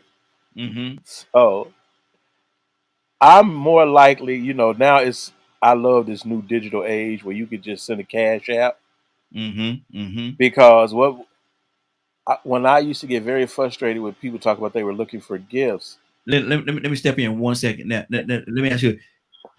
A lot of time people, especially the ladies, they like to think that they like to know that you put some thought into the gift. No. Now, cash app ain't no thought in that. I tell you what, you think about what you're gonna do with it. I'm not going. And it just seems so crazy to me. Like if you go shopping, particularly with a woman, mm-hmm. they will spend so much time. Yeah. Oh yeah. Picking out something mm-hmm. for someone else. Mm-hmm. Now I could see if you spent all that time doing it. I mean, I could never understand. Why don't you just make sure you got a gift receipt? Yeah. Because if they don't like it, they can take it back. Mm-hmm. Because I used to shop a lot, especially I used to shop a lot for my wife a lot. But it was just for her. She tried something I'm pretty sure there's things she didn't like. Mm-hmm. That's why I always gave a gift receipt. And then it got to the point where like now, gifts like my niece's nephew, cash app. Mm-hmm. I don't do cards, unless I can't speak to you for some reason. Mm-hmm. I don't do very many cards at all. But I like simple things. Don't go too overboard. You know how sometimes people can go overboard. And absolutely. Well, what made them think that I would want that? What made them think bottoms? It's just something like that would be strange. But even then, even if you give me something I don't want, I'm grateful, thankful. Mm-hmm. Now, your man in Tucson, I don't know why Tucson did. Tucson cut a little different. Tucson cut a little different. That is so funny. Mm-hmm. But if you like, say for instance, if I don't think there's anything wrong if you have things that are brand new that you haven't used Mm-hmm. or whatever, and they still, you know how people give you stuff, be still in, you don't never open it. Yeah. Yeah. I don't think there's anything wrong with gifting someone else that. Mm-hmm. You know what I'm saying? Especially if it's something that I'm not going to use or that would go to waste. Yeah. Exactly. It's good to re-give, but I think Doc will be sending messages. I don't know. I think he be trying to annoy them people. And he be And it trying. works. And it works. Now, what do you say, Leonard, about giving on Christmas? The gift that you give to people is batteries. Is that a good gift? Hey, look, if I need some batteries, because remember what you ever had a Christmas when your daddy forgot batteries? Mm-hmm. That ain't all that cool neither. You got all these toys that need batteries, and now your daddy, I forgot to get the battery. Now we can't play Mm. with none of these toys till you go get the battery. Oh, that was my daddy. Yeah. Or then my mother would have to remind them that she put some up in the cabinet Yeah. somewhere or Mm-hmm. something. But I remember Christmases where, man, I forgot the batteries. Mm. Or how you feel when you forget batteries. They're useful. But as It's like gift, my grandmother. Granny didn't want nothing from you. Granny had everything she wanted. mm-hmm. So if you was gonna give her a gift, this is what peanut butter, because she loved peanut butter. Mm-hmm. 7-Up soda, because she loved 7-Up soda, and Mm-hmm. paper products like Okay. tissue, paper Mm-hmm. towels. That's what you would give Granny. She had no need for other stuff that she would say. Mm-hmm. And every Christmas she would give you an envelope. And if you was a kid, you get like $1 or $2. And Mm-hmm. even the adults, she may have given $20 to, Yeah. maybe. But every Mm-hmm. Christmas, it was the same when you went to her house for dinner. That was her Mm-hmm. gift. Granny wasn't going to the store buying nothing. Yeah. She didn't care Yeah. nothing about none of that. She gave you a little envelope with your name in it. And even a Mm-hmm. lot of times, if you brought a guest, she would sometimes go in the back and put a little envelope. What's their name? They give them a gift. Mm-hmm. Mm. But she didn't want nothing but them 3 things from you: Yeah, that's paper good. towel, paper products, 7-Up soda, peanut butter, or a crossword puzzle book. Okay. Because Okay. those were the things that she liked. Yeah, exactly. That's good. That's good. Now, Tori, you with the T, how would you respond if you open up your big old box for Christmas time? Donald done bought you something real nice. You open it up and batteries in it. Well, again, I've learned now to be grateful, to find the gratitude and everything. Like Leonard said, it never shorts the battery. You always look up and need batteries. But at probably 14, and my mom and daddy would have came to me with a box of batteries, I'd have been mad. In a relationship at about 20 something, and my boyfriend would have came to me with a box of batteries, I would have been mad. Mm-hmm. Even though I could have used them and probably would have used them right on up, I still would have been saying, you better not put no batteries in that box next year. But again, God finds a way. We can just find a way because there's thoughts that matter. You understand what I'm saying? Now, as long as they're not dead batteries, we need to be offended because what if they're dead batteries? Trying to be funny. You feel me? It just depends. You really have to just pay attention to the energy. But no, I'm at a point now where, yeah, trust me, whatever I get, I can find out how I always needed that. Mm-hmm. Exactly. Exactly. Now, Leonard, Sir. we talked about it's the thought that counts. It's the thought that counts. And because of the fact that we are who we are, let's talk about this thing on a spiritual level as well. It's the thought that counts. Why is it a lot of times? And I'm very guilty of this too. I put myself out there as well. We talk to somebody that's going through something, and we tell them, and that's why I try to do it now. Now I'm to the point where I like to do it at the moment. But we say, I'm gonna pray for you, and the thought is good, but life happens, and you realize a couple of days later, a week later, or whatever the case, and you hadn't prayed for that person, and then other things happen. Why do we say I'm gonna pray for you? Why don't we just stop what we're doing at that moment brother, come here. Sister, come here. Let me pray for you. Let me pray for you. You know, and whatever I'm doing right now is not that important. You need a prayer right now. Why do we say I'm gonna pray for you in passing?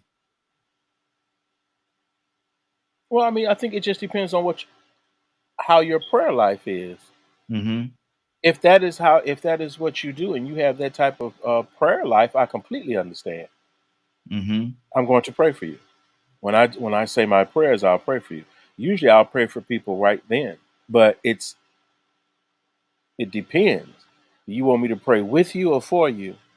Mm-hmm. See, that depends to me. But now, if you just walk up on me, you know what? I want to pray for you. What you want to pray about? Because I don't know you. Mm-hmm. What's the deal? You Mm-hmm. know, I need to know who you are first. Mm-hmm. You know, Mm-hmm. I'm not too fond of people. You know, something told me then to go do what that something is told you, but I hope it didn't have nothing to do with me. You know, if Mm-hmm. you had to, because first you have to see if I'm interested. Yeah. You know, I don't like people that push themselves on you. Mm-hmm. You know, or you know how somebody will say, "Well, I seen this and blah blah blah blah." Okay, you know, Mm-hmm. I try not to be disrespectful, Yeah. Yeah. but you know, there are some people who go out of their way to even annoy people this way. Mm-hmm. Now, maybe they just like praying. Why don't you just go home and pray all day for people? Call Yeah. people, open up the phone book. If people still use phone book, just start calling people and praying for them. Is that what you do? You know, I mean, whatever you do, it Yeah. depends on that particular person's prayer life. If Mm-hmm. someone says, I'm going to pray for you, you don't dictate to me when I pray. Mm-hmm.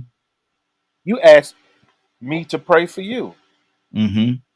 Now you're going to try to tell me when to do it? Hey, brother. Keep, No, brother. keep it moving. I meant now, brother. I meant now. No. Come here. I meant pray now. I didn't mean Right. later. I need you to And, pray and, now. and, you know, don't stop. And if I'm busy, Mm-hmm. don't think that that's the way to get me to stop doing what I'm doing. Mm-hmm.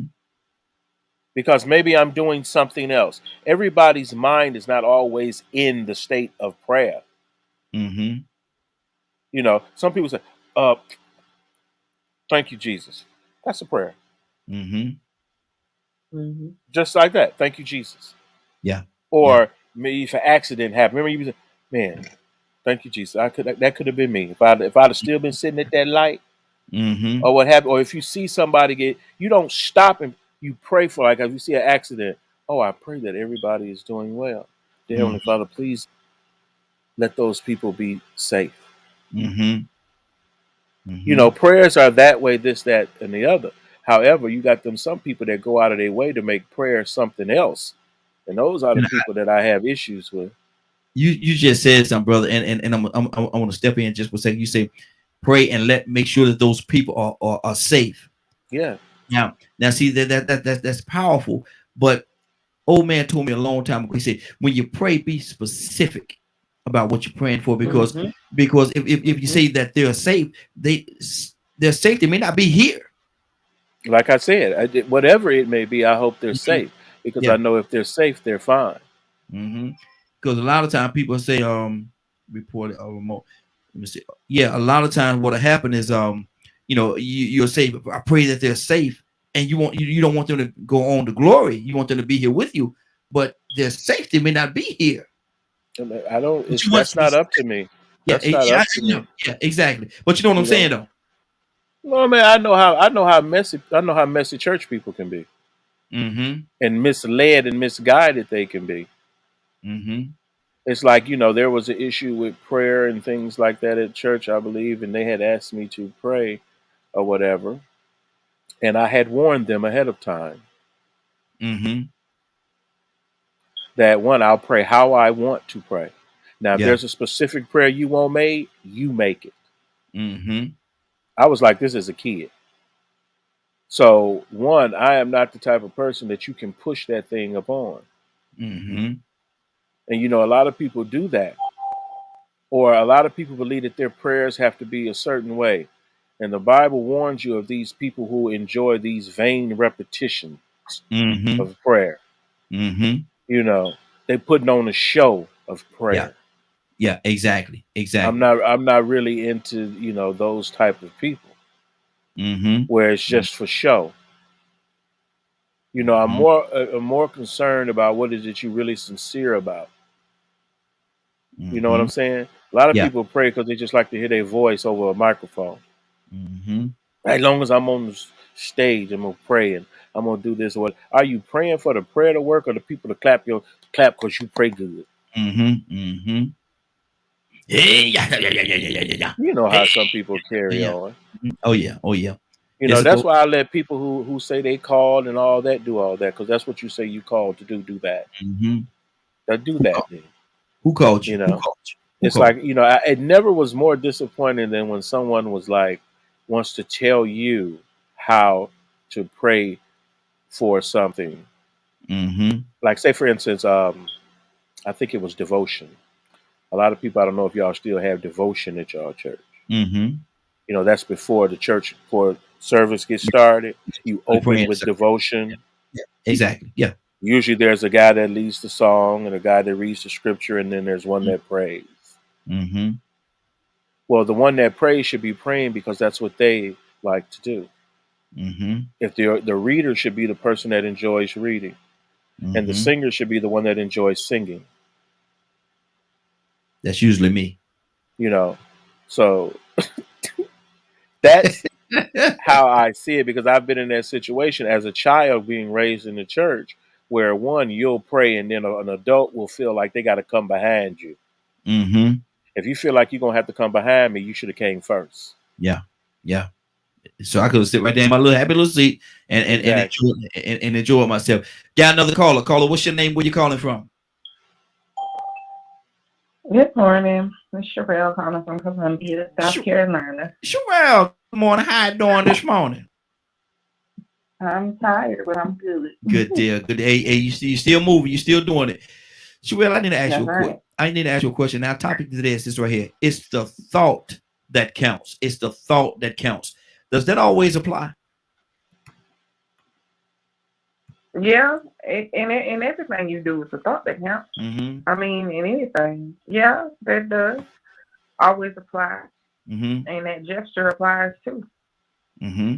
So, I mean, what are we talking about? What? Give me an example of a scenario because I know you coming with a curveball, so go ahead and come with it now.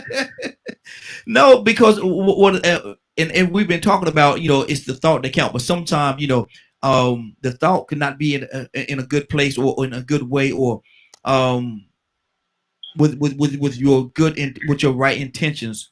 A person may not, because they thought about you or they're trying to do something for you, don't mean they have your best intentions at heart. Sometimes it could be something totally different. We also talked about the fruitcake during Christmas time. Somebody give you a fruitcake. People, I don't like no fruitcake. They want to give you a gift that they don't even wear anymore.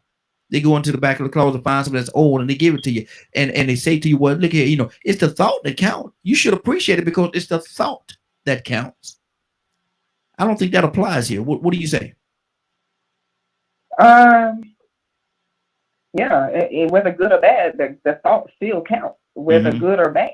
So it can Mm-hmm. count bad or it can count good. Mm-hmm. So regardless, it still counts. Mm-hmm. It's still going to be applied towards something. Now, what you do with that thought, what you do with whatever is on you, but Mm-hmm. it still counts. That fruitcake and stuff, if you don't like it, I mean, you either accept it or you don't. Now, do you eat I mean, fruitcake? I don't know. I do. I Oh, actually do.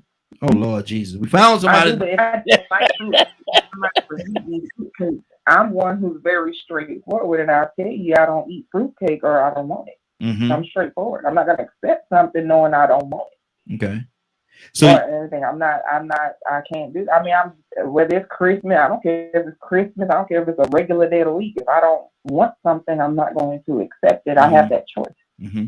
And so So so you if would that's decline me, it. You would decline the gift. I don't want that.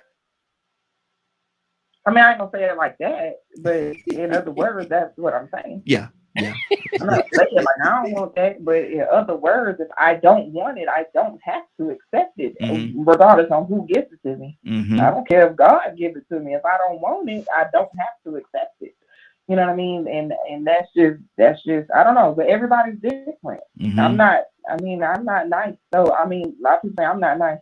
But if I Hold on. No. You just said that. You said I'm not nice.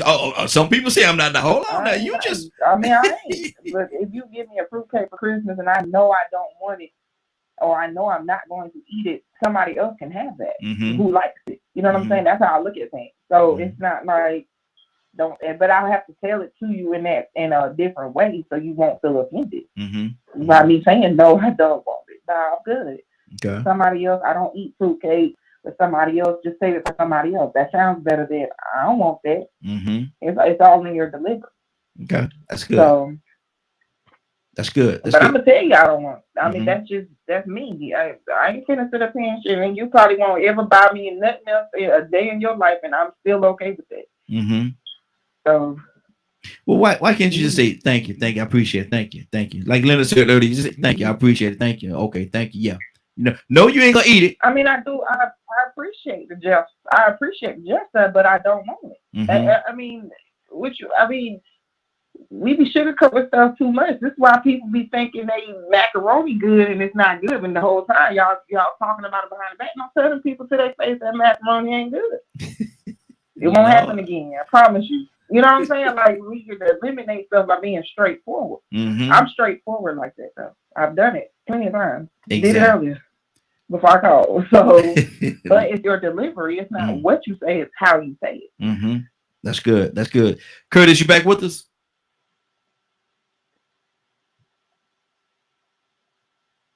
Curtis must have stepped away for a second. Tucson, talk to me, brother. No, that macaroni you got ain't no good, man. You trying to feed them people that macaroni. No, it ain't no good. If you ain't nothing like month-old macaroni. I'm just saying.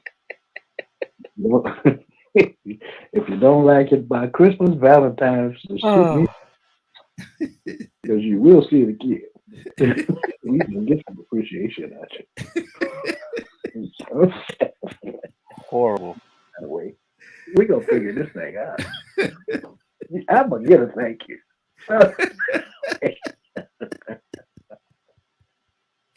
Oh, really? You don't like it? Oh, really? Maybe you like it next go round. Look, I went to a fast food restaurant yesterday, and I ordered a meal, and with bacon, actually. And the guy that was at the what you call it, the window, I said, "There's no bacon on it." He says, "I don't make the sandwiches." See, that's why I say it's not what you say, it's how you say it. You know what I'm saying? Because right then and there, that little girl probably would have got cursed out by me. Wait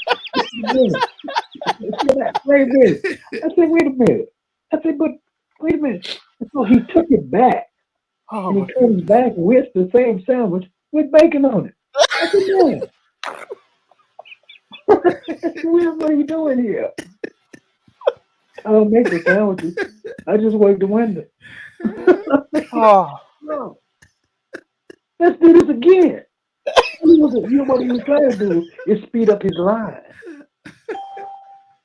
So you just put bacon on it. Now. Let's continue this conversation before you get your next customer, because I'm the customer. Well, sir, you got your burger? No, sir. Forgot what you wanted to give me. Yeah. No. Oh my goodness. That's that day. So, I mean, and my sister just called. I know you to death. I don't even know you, but I know one thing. If you don't like it for Christmas, Valentine's Day is coming. Yep. Okay. And Christmas, we're gonna discuss what not to put in my fruit cake too, and make sure it's not in there. And Valentine's Day, you'll get a different response. You know what I'm saying? Like, it's just not what you say. Like, you're not gonna tell me I didn't make the sandwich. Okay. We're gonna get some love out of this. I didn't have bacon. Yeah. We're gonna get some love out of this situation. Look at Donna said he gonna give you the same gift every holiday until you appreciate it. Oh my goodness! Every holiday, If you don't appreciate, because Donald, I'm gonna tell Donald, thank you, Donald, but I don't eat fruitcake. That's all I wanted. Instead of giving it to me, how about we give it to somebody who might want it? He said, that sounds better than Donald. I don't eat that stuff. He said all he wanted was that sounds better. He said all he wanted was a thank you. Donald would be more welcoming if I say it like that. All I wanted I don't eat that fruitcake nasty. I don't want it. That's what if I know man. Donald fruitcake, That's what you said for Christmas. You know daggone well we don't like your fruitcake around here, and you continue to make this fruitcake the same way every time. I'm gonna smell it, and if I smell the same stuff in it from last time, you know I ain't finna take this. But we gotta let Donald know where he messing up at, instead of just saying, Donald, that's nasty. Or whatever. I'm gonna put a bowl. I'm gonna put a bowl. I'm gonna put a bowl around it. Next go back and try to revamp this. Let me put less nutmeg or whatever in this fruitcake.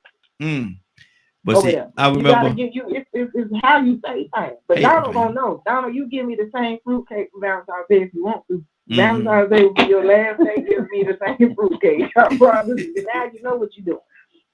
I'm gonna wrap it up in silver. This time.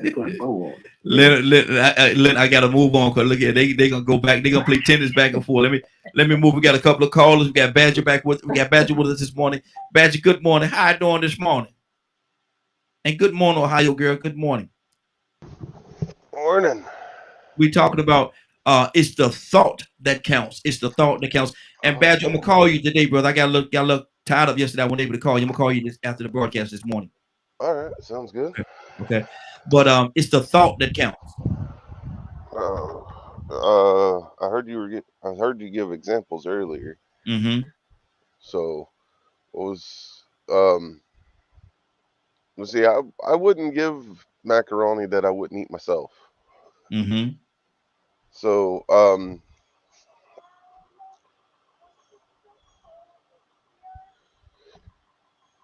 it's could you give an example? Okay. Fruitcake. Fruitcake. Somebody give you fruitcake, and you know you don't like you don't like fruitcake at all. You don't like it, but they give you fruitcake, and then like Dawn will say, you don't appreciate it during your birthday. They give it to you during Christmas. You don't like it during Christmas. No, you don't like it. Yeah. Wouldn't that be rude? Yeah. That don't sound like that's a. That sounds like that's a trap. No, but it's something that I know you don't like. It's the thought that counts. No, it's just to piss you off. No. I ain't trying to piss. It's the thought. It's the thought that counts. I thought it enough for you to give you a gift. It's the thought that counts. No, that ain't how that works. Ain't If you put thought into something, that's like, and no, you don't.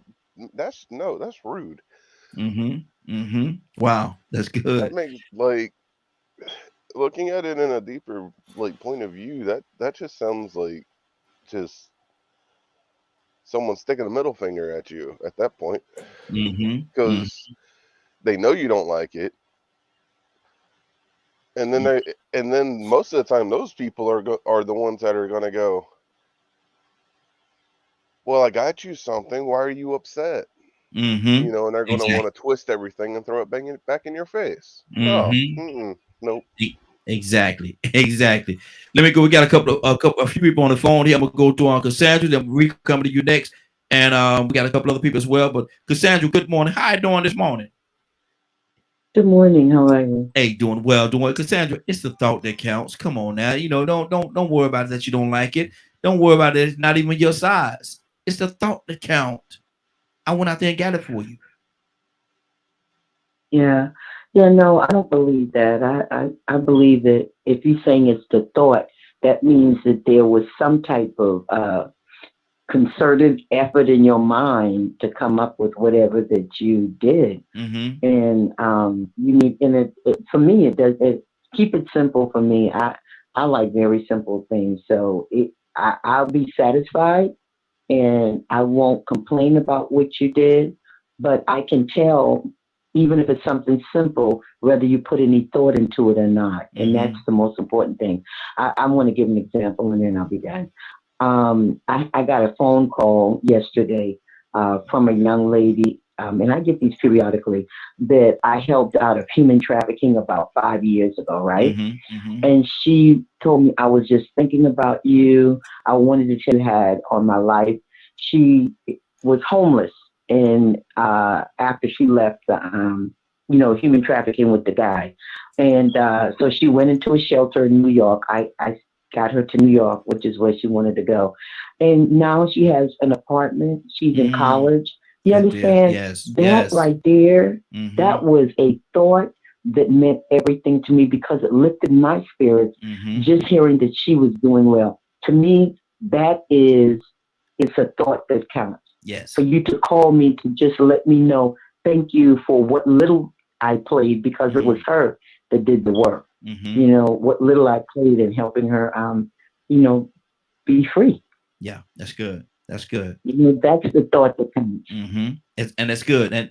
And so if I buy you a gift and it don't fit and ain't the color you like and all that stuff, but it's the thought that counts. I don't care. I've never, anybody that know me knows I don't care. I appreciate that you did it. I don't even care. Okay. I don't even care. It might not fit. It might be an ugly color. It don't matter to me. It's that you thought enough to do it for me. But if a person really thought it through, then they would think about possibly what you like. But if they don't know what you like and they misjudge your size, it's okay. But I'm talking about people that know you, that just throw you something. That's something different. I deal with people that don't know me personally. If somebody that know me personally does that, it's not good. Yeah. Because you didn't think that through. But if somebody that don't know me do that, I'm good. That's good. That's good. Rico, good morning. How you doing this morning? I can't complain. Grand rising, everybody. Hey, grand rising to you as well, brother. Look, Rico, I got to tell you, brother, it's the thought that counts. It's the thought that counts now. All this other stuff, man, ain't what about all the other stuff. It's the thought that counts. What do you say to that? Yeah, depending on who it comes from. Sometimes that can mean, well, at least I thought about you. Yeah. But my question would be if the thought count, but just how much thought? Just how much effort did you put into thinking about something that might show me that you wanted to give me? Now, I like what Cassandra said about somebody showing you their appreciation. When you're in a situation like that and you help somebody come from the bottom, or you rescue them, just them acknowledging that they appreciate that and how much it meant, that is awesome. But then you have these situations where somebody might decide, well, I better buy them a gift because I forgot about them and I don't want to leave them out. So they come up and they don't wrap you up a fidget spinner. Don't nobody even use them no more. Or they give you the same pair of socks. I'll probably send that fruitcake back. If they didn't come over all the time, I'll probably wrap it back up and gift it to them. But see, if they say it's the thought that counts, that's almost the same as saying, well, you know what? I went into the drugstore to buy you a gift card, and you just might as well accept it. You go ahead and open it up and read it. It's your birthday, but it says sorry for your loss. Wow. Well, at least they got your card. It didn't say happy birthday. It didn't say Merry Christmas. It says sorry for your loss, the loss of your loved one. Oh man, I picked up the wrong one. But did you really just think about what you was giving me, what the card said? Or did you just get me something to say you got me something? Exactly. Yeah. Well, at least I got you something. That's what sounds like it's the thought that counts. So it depends on who it comes from, especially when it's people that know you, or when you see the type of gifts that these people take their time out to go and give others, the effort that they make to put thought, real thought into it, meaningful gifts, compared to somebody just giving you something to say, well, at least I got you something. Wow. That's good. That's good. And so this thing is real deep, man. And I didn't know how y'all was gonna handle the situation, man. But y'all knocking this thing out the park. How Curtis say y'all put it in the Hudson. Bishop, good morning. How you doing this morning? Man, I'm good, brother. How's everyone? Hey, doing good. Bishop, it's the thought that counts. It's the thought, man. Don't worry about it. Even though if you wear like a 10 and I buy you a size 7 shoes, man, they're nice shoes, man. Don't worry. It's the thought that counts, man. You ain't gonna be able to wear it, but no, it's this is a technicality, man. Don't worry about that. I took my time, went to the store, and I bought you the shoes. It's the thought that counts. Is that right? I was listening to Rico. Rico said the best. It's my birthday. You didn't come give me a funeral card. Mm-hmm. Man, it's the thought that counts. No, and you didn't put no thought in it then, so it don't count. That's the bottom line. And the Bible says this: whatsoever you would men do, as you do, so unto them. Mm-hmm. And that's one of the greatest scriptures that I apply to my everyday living. If I want somebody to treat me right, I'm gonna treat them right. And I never forget, about 15 years ago, I was a manager at a store, and we decided to pull names for the Christmas holiday. And so I went out and bought one of the most expensive gifts to give to one of the employees. Another employee pulled my name, and they bought me a handkerchief that I bought from Family Dollar. It's the thought that counts. It's the thought that counts. Yes, sir. Yes, sir. I don't know about that one, bro. Toy, you with the T. Talk to me, sis. What's on your heart? Then it come to you next. Toy, to each his own. We can look at it in any kind of way, but I'm learning again. I look at these gurus and these people who find a sense of peace that no matter how things move, everything is good. And everything we're talking about right now, no matter how things move, everything is good.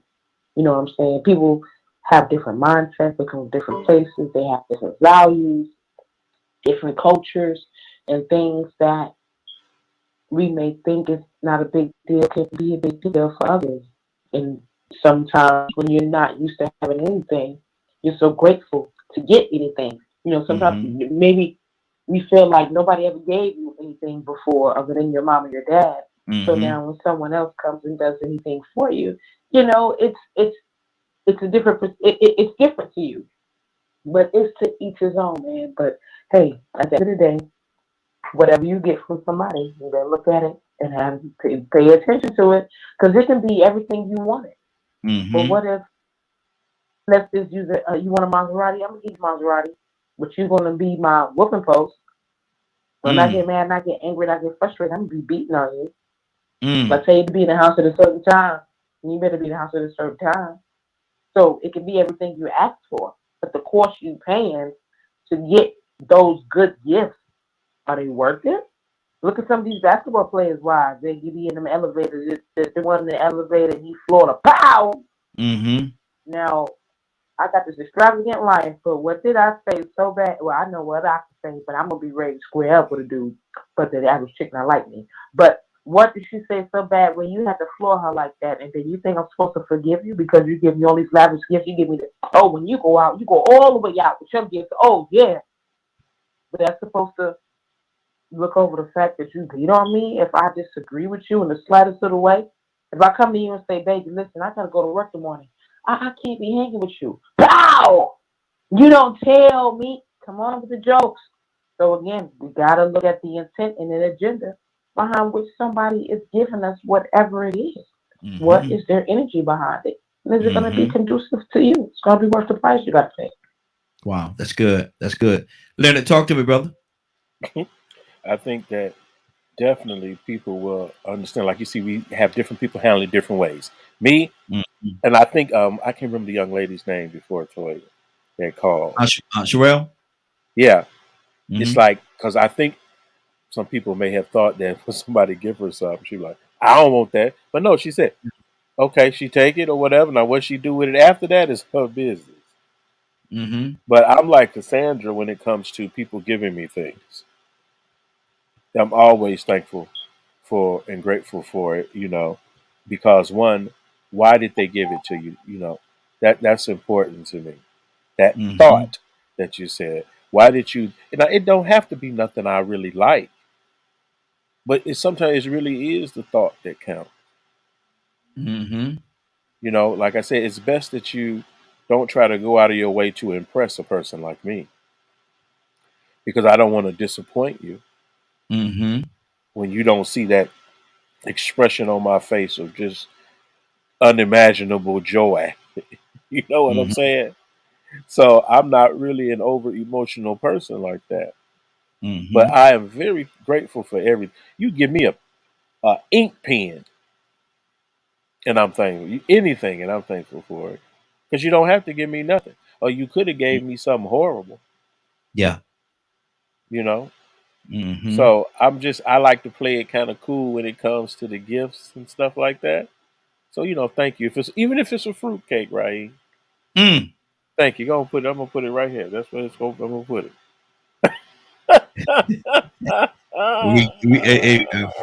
freeze it, and we gift it. I don't know if I would be like my man Rico in Tucson. I'm not sure I'm gonna give it back. I wouldn't give it back to the person that gave it to me for a gift. Now that's rude. That's rude. That's on another level of deviousness right there. Now, what about giving it 3 times? Giving the same gift 3 times? No, we're not going back and forth. Tell them that you figure they like this since they gave it to you. You don't like this. I gave you one bigger and better. I'm not finna do that. I'm not gonna give you the same thing back that you gave me. Now, Leonard, Toussaint say he'll give you the same gift 3 times until he get that appreciation. All he wanted, like Ernest T. Bass, all I want is a uniform. He just wants the appreciation. I can't mess with. Hey, no, I ain't gonna do that. I'm not gonna give you the same gift back. I can't do it. Now, Donald, now didn't you say that you'll give the same gift 2 or 3 times until you get that appreciation? Now, didn't I hear you say that? I did say it. I did say it. And depends on who it is. I meant it. Yeah. If I did it like that, I know that some kind of way you didn't show me a lack of appreciation. So I'm in everything that I do. I try to make a point, a message behind it, because I'm a messenger, and I'm gonna give you the message. I don't care how long it takes me. I'm gonna get my point. So you'll give it to him. You'll give it to him on their birthday, on Christmas, and any other thing, as many times as it takes to get that point across, or that appreciation. The same gift. Cake is good on Valentine's Day.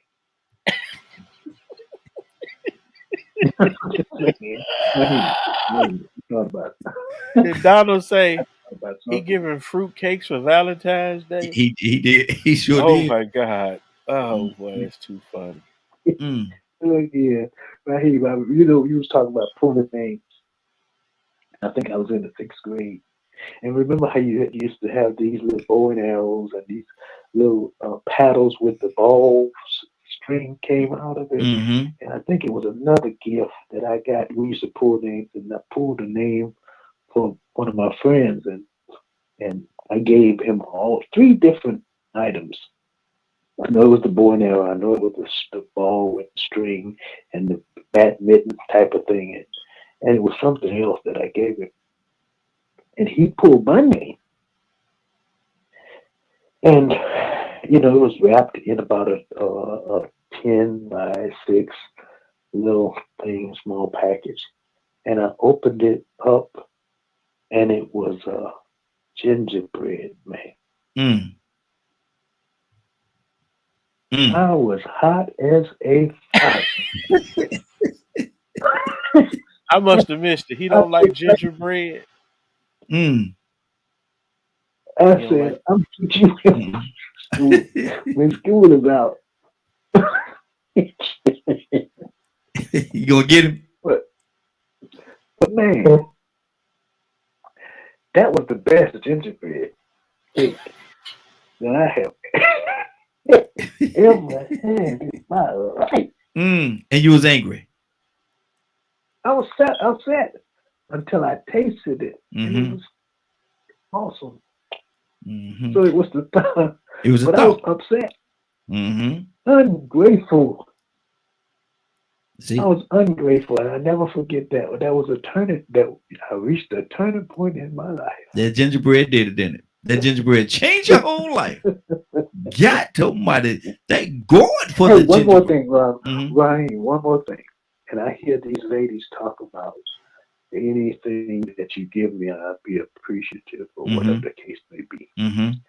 But if you buy a size 4, let me take this back.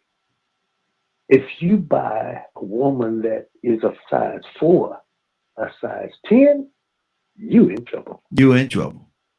Ladies, you better not. Watch this. Sherelle, what do you say to that? Now you a size 4 and he go out there and buy you something a size 10. It's the thought that counts now, Sherelle. Remember that. It's the thought that counts. You would come to me first, huh? Absolutely. I'm saying like this. He gonna get cussed out because at the end of the day, he's supposed to ask me before you buy anything. You're supposed It's a to surprise. No. How am I ask you? How am I ask you and it's a surprise? But how am I? Why would I ask you if it's a surprise? That's being proactive. You 9 times out of 10 he done been in my house before. If you're gonna buy me something, 9 times out of 10 you done been in my house before. Or I don't think no man would buy a woman any type of garments or anything without knowing their size. You know what I'm saying? Or having an idea or asking somebody what that size is. So we have to be 2 steps ahead of ourselves when we do things like that. To avoid things like that, you would want to be 2 steps ahead of yourself. If I wear a 10 and you buy me a 4, is that my fault? But should you show some appreciation of the thought? I took my time. I went out there and I bought something. I selected. Well, like I said previously, it's the thought that counts, whether good or bad. Now, on this note, it can go good and it can go bad depending on how this goes. Now, if you've never been to my house and you're just looking at me and you're like, yes, I think she wears a size 4. Then when you buy that size 4, then you might want to tell me, hey, the receipt is in the bag in case it doesn't fit. You can take it back and exchange it. Now, if you just give me it and the receipt's not in the bag and you know you done talked to me for a minute and you're supposed to kind of know my size, he's kind of right. I'll be a little upset. It is the thought that counts. Then it's not what you say, it's how you say it. So now I have to be professionally nasty with you in the nicest way possible to where you won't even think I'm nasty the whole time. I'm pissed off. You know what I'm saying? It's not what you say, it's how you say it. Wow. Okay. Yeah. Now, Rico, she said professionally pissed off. And we have to be professionally done. So you have to go back and be. I'm gonna say you have to use your ingenuity and say, you know what I always wondered? How do they equate women's sizes with men's sizes? Like if we wear a 30, 32 in pants, how do they equate the women's sizes? And 9 times out of 10, women like to talk about themselves. Well, you see me, I wear a size 2, but I can wear a 0. And I'll do this and that. But if it equated to men's size, it would probably be about a size 15. You're like, I ain't studying the 15. I just want to hear that 0 or that 4. Yeah, exactly. You have to use your mind. You know what I'm saying? You have to mind screw people sometimes just to get the information. That's the way really society works. You know what I'm saying? A lot of times when you want to figure out something about somebody, you have to find a way to get around to that information without them knowing. And people do that all the time, controlling people. So that's the route that you would have to take. But then on top of that, if you didn't take that route, that receipt in the bag, whether he gives her the receipt or whether he keeps the receipt and he says, you know what, if that doesn't fit, let me know and I can take it back and get the right size. I still got the receipt, baby. Yeah. So if she don't take it back, he could take it back. He might want to take it back because she might be one of them type of like to keep the money, get a refund. She don't want to return and swap it out. I ain't like it no way. That girl, this thing was $400. I could have went and did this and that with that. I mean, yeah, I like the dress, but shoot, give me the money. So yeah, he better keep that receipt because it might have meant a lot to him. He might have put a lot of thought into getting that gift for her, or the other way around. So those situations, man. I mean, Toya said something a second ago. She took the words out of my mouth. You can pretty much tell when somebody has malicious intent or spite, like when you brought that up about Nene Leakes last week. And so you always have to be mindful of the fact that sometimes people take the opportunity when you're down to put their foot on you. Rub it in. You know what I'm saying? They might come by your family while you having a wake and play their music loud. And if they get real bold, they might step out the car and dance while your family in mourning. You know, I mean, but then you got some people, they'll just be nasty and spiteful, and they'll do it in a real nice way.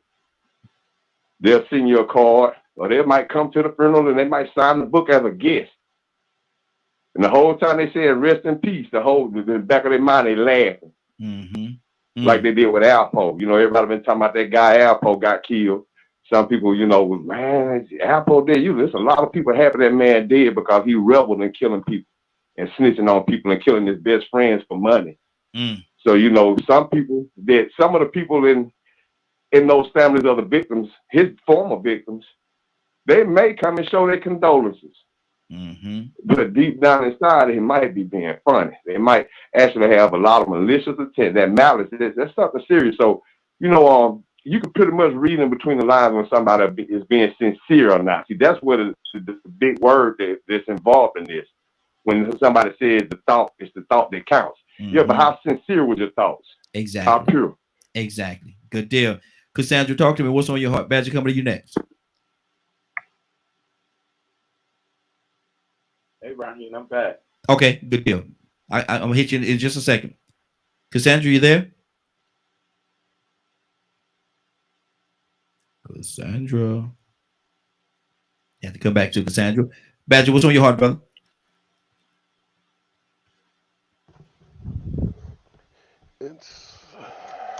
Hello? I guess. Yes, Cassandra.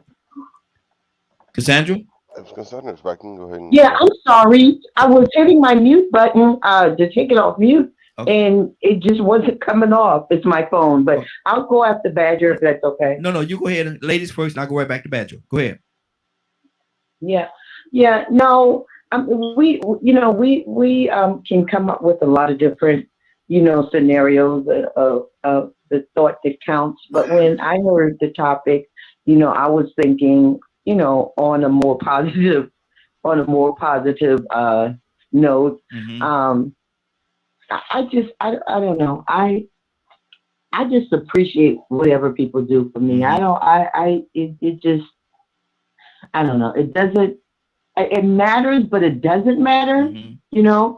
I love the thought that people think about me. And that is what is more endearing to me than anything that they might give. It's the fact that you actually thought about me. Yeah. And like I said, the closer you are to me, then I hold you more accountable for the thought because you know me. You understand? But, just random people that I possibly help or work with, it's everything to me that they would take the time to call me, send a card, whatever.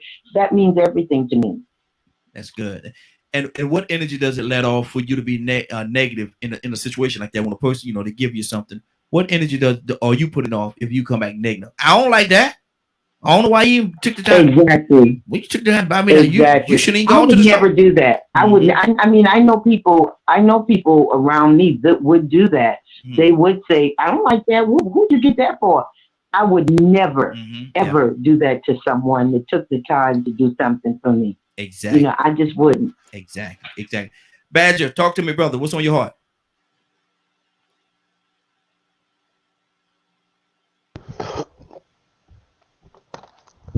I was just thinking about the topic and stuff. I'm a lot more. If I'm planning on getting something for somebody, I'm gonna put a lot of thought into it. I don't just give things to people or just do things for a person.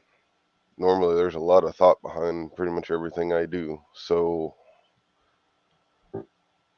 and if I find out that something I gave, it really wasn't something that they like, I go out of my way to fix it.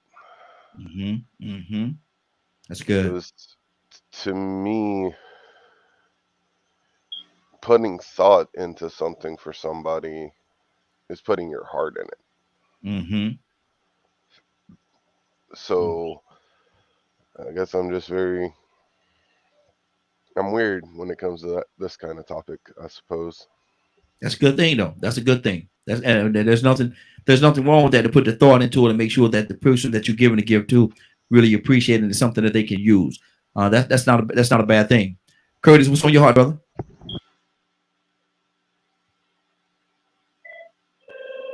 I'm with Cassandra on this one, man. All the way from the Rudy to the Judy. Listen, man. You know, life changed for me at about 8 years old, man. You know what I mean? And I remember times where it came Christmas. All my friends got presents and gifts and all that, and this, that, and the third. And bro, I ain't even have a rock of coal under the tree. You know what I'm saying? Because, you know, my mom and daddy was sick, you know. So I remember getting up on Christmas morning a couple times and leaving my house on foot and walking from, you could say, walking the distance of about 8 to 10 miles to my grandmother's house, because I knew at my grandma's house there was a greater chance that I would have a gift there. Mm-hmm. So I grew up with the ideology that if somebody gives me something, I'm going to be grateful and gracious. Even if it's something that I can't rap with, I'm going to be grateful. Absolutely. You know what I mean?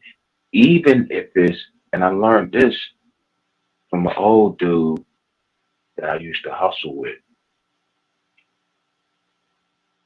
Sometimes your enemy will give you a gift not realizing that they're telling you what they're going to do. You know what I mean? So it's a message. Sometimes you just have to evaluate where that gift came from. Exactly. That's good. What does this gift mean? So I'm with Cassandra. I my grandmother raised me to always be grateful in everything because you didn't have to get anything. That's good. That's good. You know, so that's where I am with that, brother. Good deal. Good deal. Bishop, what's on your heart, brother? My mind went back to a segment of Charlie Brown. Halloween. Oh Lord! And Charlie Brown and all his friends going around the neighborhood getting trick or treat candies and stuff. So they say, "When I got this, I got a lollipop, I got a blow pop, whatever." Charlie Brown said, "I got a rock." It's easy to say it's the thought to top, right? So they didn't put much effort into Charlie Brown's trick or treat candy. They gave him a rock.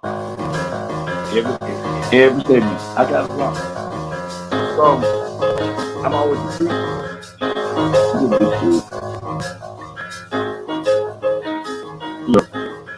Oh, excuse me. Some just came to me. You know what? It's the thought to count. It's the thought to count. But I remember 1970, we were trick or treating in Alabama. And, you know, we had pecan trees and we had, you know, peach orchards and plums and all that stuff. And my grandparents always gave candy to the children. And we were going around and going to all the houses. My bag was full of pecans. I didn't get no candy. And the sad part about it, pecans had worms in them. Good Lord. Yeah. So I wasn't able to enjoy that Halloween. But you know what? It's the thought to count. There's plenty of protein. Yeah, well, they didn't put much thought. They didn't put much thought into my trick or treating treats. So, you know, that's why I go back to I would do people like I would want to be done to me. That's exactly what I would do. If I want to give something, if I want something great to come to me, I'm gonna give something great to somebody else, because that's the thought that counts. And I want it to be sincere. I'm not just going to accept anything anybody give to me and they just accept, oh, it's the thought that counts. You know, everybody's different. Everybody's opinions are different. That's true. Great. Bless your heart. But if I know you ain't put no effort into it, you were not sincere, and you did it maliciously out of spite, and you just doing something just for the heck of it, and you say, well, I did it. At least I did something. I said, well, you could have kept that. Mm-hmm. Yeah, exactly. But see, then let me ask you this, and I'm gonna go to Leonard after that. Bishop, is there any appreciation in what you just said, though? Well, appreciation comes when it's sincerity. You know, we're not sincere. Mm-hmm. And I don't think anybody's on this line retarded or stupid. And to be real about a situation does not mean that you're not appreciative, but it's letting the person know, hey man, be honest, bro, you could have did better than that. Same thing I said that day when they do with the family doctor next door. We had 18 days to get a gift. And you pulled my name, and you go to family doctor the day of and bring me a handkerchief. Wow. And I'm gonna say it's the thought that counts. But you didn't put much thought or effort into it. That's true. So yeah, I thought. I said something. Trust me, I said something. And he was like, "Well, man, at least it's thought that counts." I said, "Bro, all right, thank you, sir. I appreciate it." Yeah. I was the manager. We didn't put name no more. That was the last let, huh? Yeah. So I wanted to make sure my thought was considered towards everybody else, because I didn't want nobody else to go through that same experience. Exactly. Good deal. Leonard, what's on your heart, brother? Talk to me. Nothing much, man. I'm just listening. Like I said, I'm that person that's always, I'm not trying to look more into a situation. It's just whatever you gave me, you gave me. That's what you felt like giving me. So I think I'm never the person that is going to show disgust with it or what have you. If it's funny, it's funny. But I'm not going to be rude about it. Under no circumstance, really, am I going to be rude about it. I'm kind of like Badger when it comes to that issue. I'm not going to be rude about it. Yeah. I'm not going to do it. I'm just going to accept it. Like I said before, even if I never use it or never open it, I'm going to say thank you. And I appreciate it. I appreciate it because you didn't have to give me anything. Yeah. You really didn't. So, just like I say, in that case, you thought about it. Or remember how some people used to be concerned that everyone got something? And so there are some of those people that just go out of their way. I know I've been to some people's houses when I was younger that there were gifts that didn't have any names on them. So in case a visitor came, there's something they would go and give them something from that pile of gifts that didn't have no names on them or what have you. Or if, like, say, for instance, how you used to have toy drives and things of that nature, and pretty much you just say, okay, here's for boys, here's for girls, especially if they're already wrapped. You know what I'm saying? So, I learned from doing a lot of different toy giveaways and things like that, where people would just be in line, because you never know, especially around Christmas time. I think they also refer to it as one of the most depressing times. Yes, it for is. a lot of people. Suicides and everything are high. And then when people be on hard times trying to buy gifts for everybody and they can't afford them or what have you.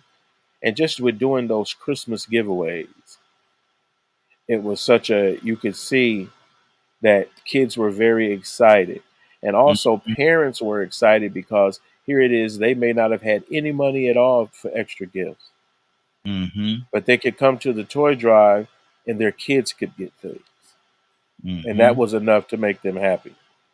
So giving of gifts should always be positive. It should always be a positive thing. That's good. Good. So I don't, unless you got somebody around you that's sick, you know what I'm saying? That'll give you something horrible just to prove a point. We shouldn't even be associating with these people on a regular. Exactly. Right. Sherelle, what's on your heart, sis? Oh, I'm just listening. Okay. So you ain't gonna cuss nobody out? No, it's possible. I'm not gonna take back what I said now, but it's possible. It depends on the situation, but regardless, it's the thought that counts, whether good or bad. It's still that thought that counts. Okay. You know what I'm saying? So it's possible, because if I know you know what you're doing, it's quite possible. I'm not gonna renege what I said, but you know, I'm not gonna decline. I'm not gonna decline it in like a real negative way either. You know what I'm saying? Like I mean, if you know, like he said, he was gonna keep giving me that fruitcake until now you know what you're doing. You know what I'm saying? You know what I'm saying? And he's gonna keep giving it to me till I say thank you. Now I said thank you the first time. Now you gonna give it to me again? I said thank you, but you know, I'm not taking that away, because I might have to go on and cut him out Valentine's Day. I'm not gonna fix Tucson. But, you know, it depends on the situation. But either which way it goes, it is thought that counts. But I'm not gonna be negative. I'm always appreciative. All jokes aside, I'm always appreciative of anything that's given to me now. The scenario, like I say, you always throw them curveballs in there. So when you threw that curveball and said, okay, now what if you like kind of know, like he said, he knew I ain't like that fruitcake, but he was gonna continue to give it to me. Now you know what you're doing. Now this is a whole different scenario. Eat the cake, Anna, man. Eat the cake, Anna, man. Valentine's Day and Easter or whatever, however many times you think you're gonna keep doing this, you're gonna get it. Now the first time I'm gonna be nice. You will. Second or third time, now it's no longer a mistake. Now you know what you're doing. So yeah, I'm not gonna take back what I said. Now, but you know, but I'm gonna be appreciative of whatever. Gotcha. I'm gonna be appreciative, but I'm gonna let you know. You know, you bring that macaroni to the cookout, and you know everybody don't like it, and you doing it anyway. See, now you know what you're doing. You see what I'm saying? It's the difference when you know what you're doing versus it's the thought that counts. Exactly. So, now, Tucson, why is it a point that you will see this fruit until you show me your appreciation, until you eat this fruitcake, you will see it again? Why is that important, Donald? You know, I know I'm joking, Carl, but see, I probably would have gone to the extreme to make the fruitcake. Yeah, I'm not gonna just go to the bouquet, how you call it, the flower store, whatever you call it, and pick out a bundle of flowers. I'm gonna select the ones that I want in the bouquet. If it's a basket, like I did, I'm not gonna just pick a basket out of the bunch. I'm gonna say I want that in there. I want that in there. Oh, put that. Oh, that's good. Oh, I like that. Put that in there. And then wrap it up nice and neat, because there's thought in it. So if the other end of a person being thoughtful is a lack of gratefulness, that most people, some people have. So that's what I'm saying. I just it's when you give. I think that the main thing, and we joking, clown. I like to have fun. Oh yeah. The worst thing that I've seen in my life is a person that says that they are Christian or righteous or whatever you can, and they can't smile and joke and have fun. So I like to have fun, but the point in giving is that we're supposed to be givers. And we're supposed to put some thought in our giving. I'm sorry that if I didn't see enough in me presenting whatever I thought about giving, because see, now I don't have a bunch. I don't have a bank full of money or a pocket full of money. So if I do something for anybody, it's out of the goodness of my heart. So you say that I don't even do it for a thank you. I do it if I do it for a person, it's for a person that sometimes they may be overlooked, Mm-hmm. or that they deserve it. I'm gonna tell you what we did recently. You know, sometimes we have these annual days for pastors and stuff like that. And here's what we did. And this, I hope this is not seemingly for a boast, but it's not, which is not. Pastor asked for a certain thing, and he said, these are what I would like, because we asked him what he would like. So it was shoes, and I said, well, look, it was 3-4 pairs that he wanted to select out of. I said, well, look, get them all, and we'll take care of it. And so in the process of getting it all together, we was trying to figure out how we was going to make it presented. So I told one of the other ministers, here's what you do. You go to the local, I don't care if it's dollar store, and you go get some slippers, $10 slippers from the dollar store, and you go wrap it in a box, a shoe box. Find a good shoe box. Put them slippers in the shoe box, but before you close it, put all the money that it takes to buy all of the shoes that he wants. Now, when he opens it, he's gonna see the slippers.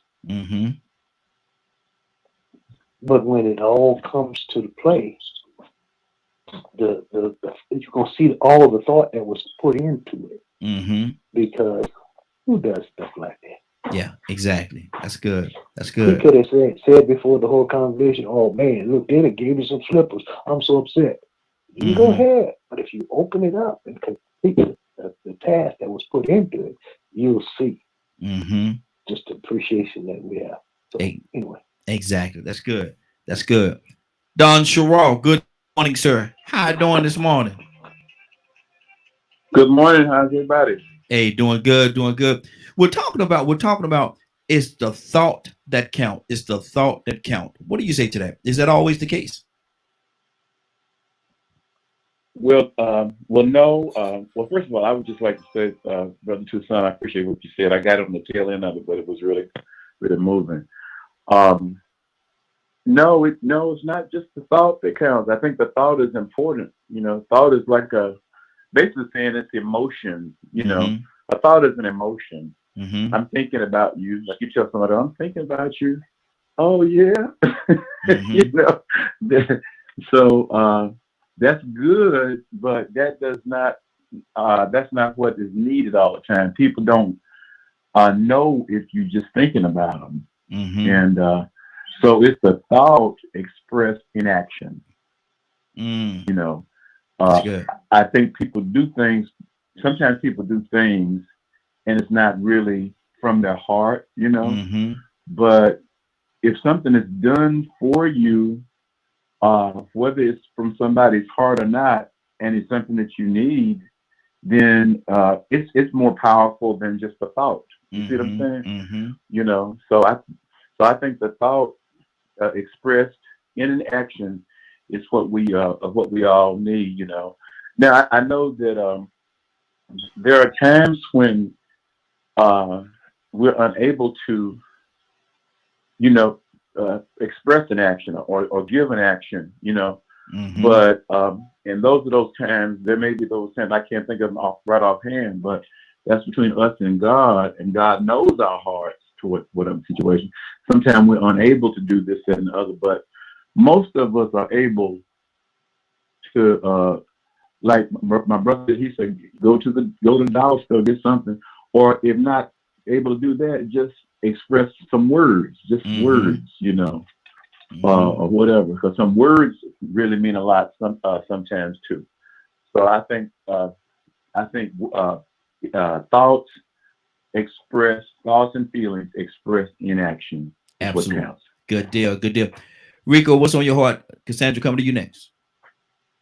Man, I had quite a few places I want to go with this. You know, I don't want nobody to think that when I come home here that I'm always being negative. But at the same time, you know, in this world we live in, I think once we get off this network and we get out into the real world, we understand that everything ain't no big kumbaya.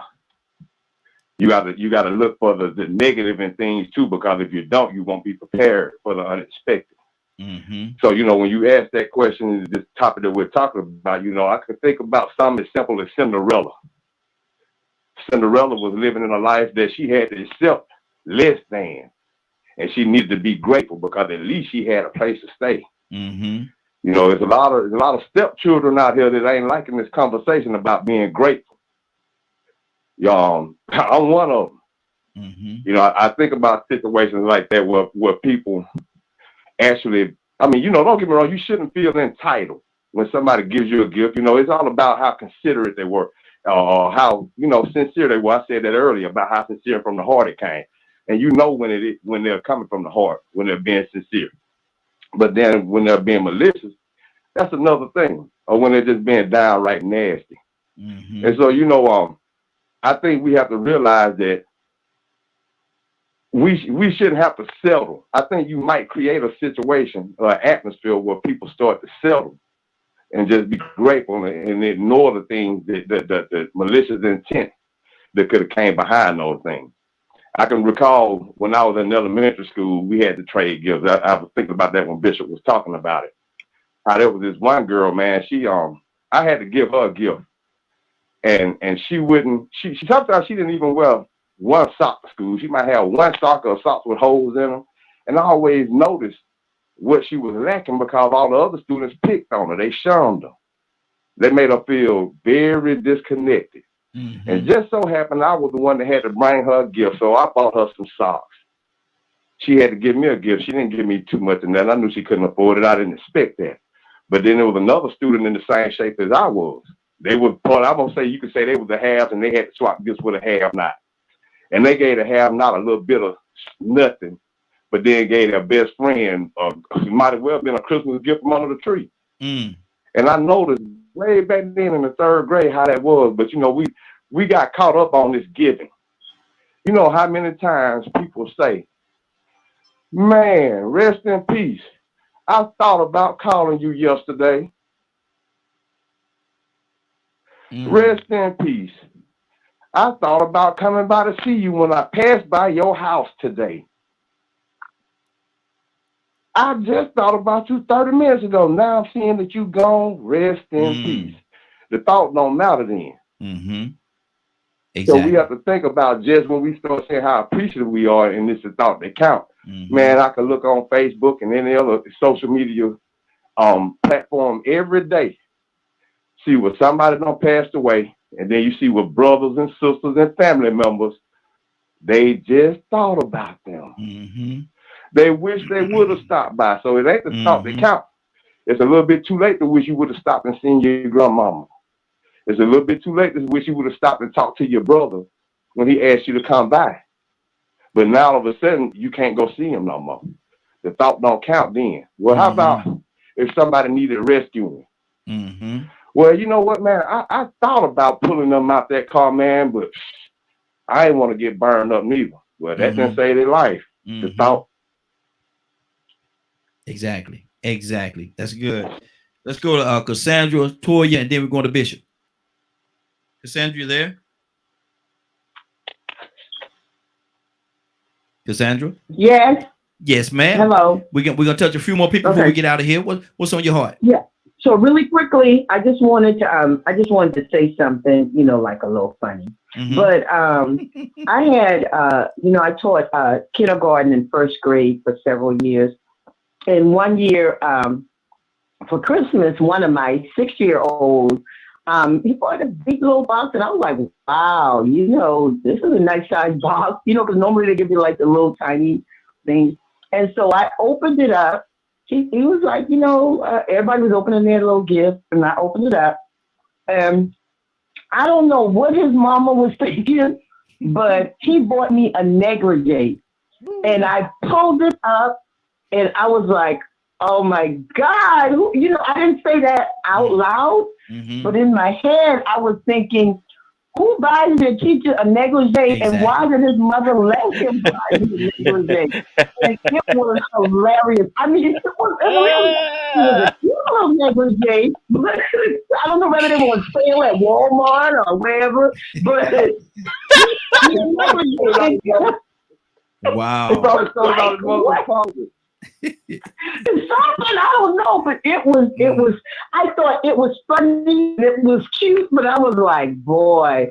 He gets to his managed self down. No, it was a cute little negligee. I wore it. It was cute. Did she say she wore it? Yes, she did. Oh my! You wearing this boy mama drawers. It was not. It was not. It was you. No. Oh my God! I ain't see no tag on it, Cassandra. There was a tag on it. Hey, she hadn't worn them yet. He figured she didn't want them because they still had the tag on them, so she hadn't worn them yet. Hey, Cassandra,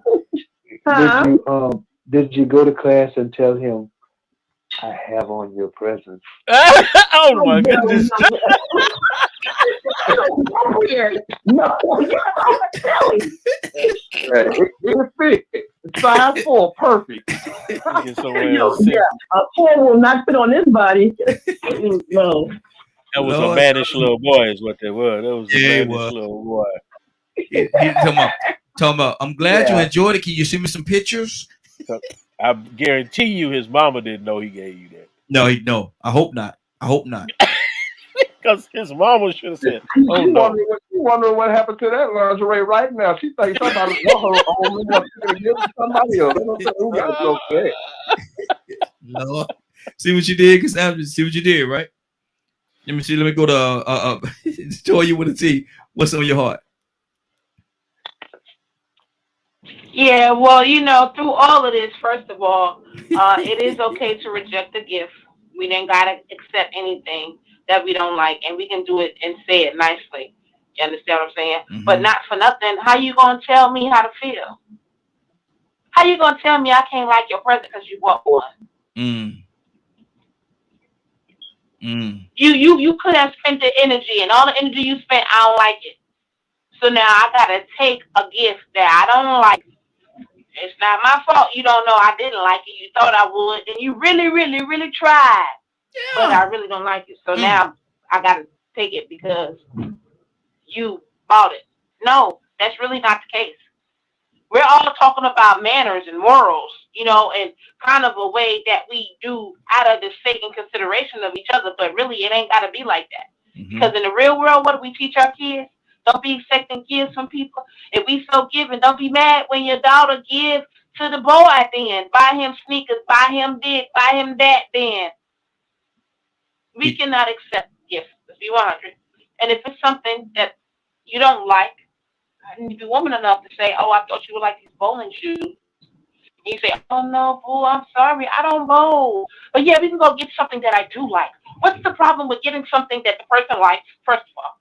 And what's the problem with if you buy somebody something for them to disagree with it because you put your heart and soul into it? Let's grow up here.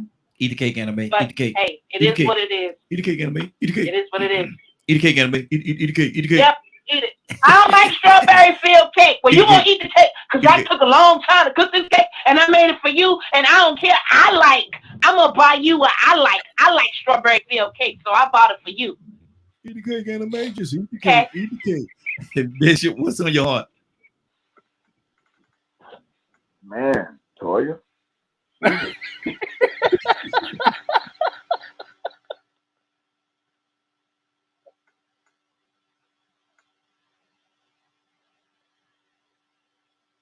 Where did the bishop go? I don't know, Bob. I think this is the point where Raheem is stuck. But I think that me and you, Badger, kind of on the same page with that. If someone gives you something, you should just take it and be thankful. Yeah, you show the gratitude and stuff, but the gift that they give you tells a lot about the person and what they really think about you too.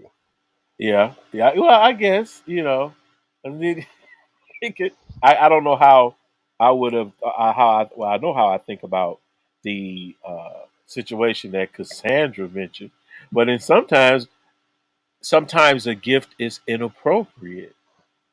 I'm not. That Yeah.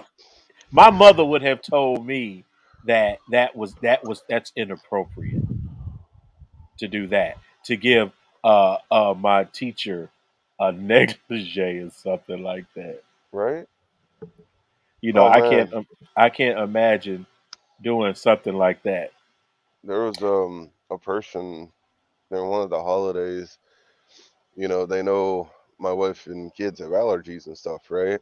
Mm-hmm. They literally went to like a Walmart and got them like one of those pre-made done things. Pre-made what? Like a pre-made cake. Oh, okay, gotcha. And they can't have corn, gluten, or dairy. Uh-huh. Was that inappropriate? Should they be thankful when the person knows that they can't even eat it? Now, if the person knows that, oh yeah, that's they trying to send another message. If the person knows that person is allergic, yeah, that's mean. Did the person know that they were allergic, Badger? Mm-hmm. Yeah, that could be a little mean. That could be a little mean. Well, can't you? Talking like towards me, can he eat it? And I'm like, you got it for? No, I'm done. I need to walk away because my anger is going to come out, and this is not going to end well. Well, I do think that in that case, yeah, now that's one of them. That's an excellent example that he mentioned, related to someone who knows you. They know you got an allergy to something, and then they give you that. Now that's mean. I don't care what nobody say. That's mean, especially if you know I have an allergy. Participants in the conference. Please announce yourself. At least I made it, son. You ain't got to eat nothing. Okay. So, you know, I'd like to tell you say it.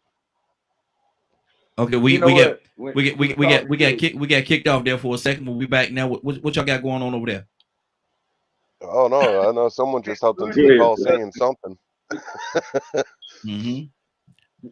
Rico was talking about, you know, being a stepchild. And being allergic to peanut butter. And then the stepmother made peanut butter and jelly sandwich. Oh Lord Jesus. Come on. But it's a thought that counts.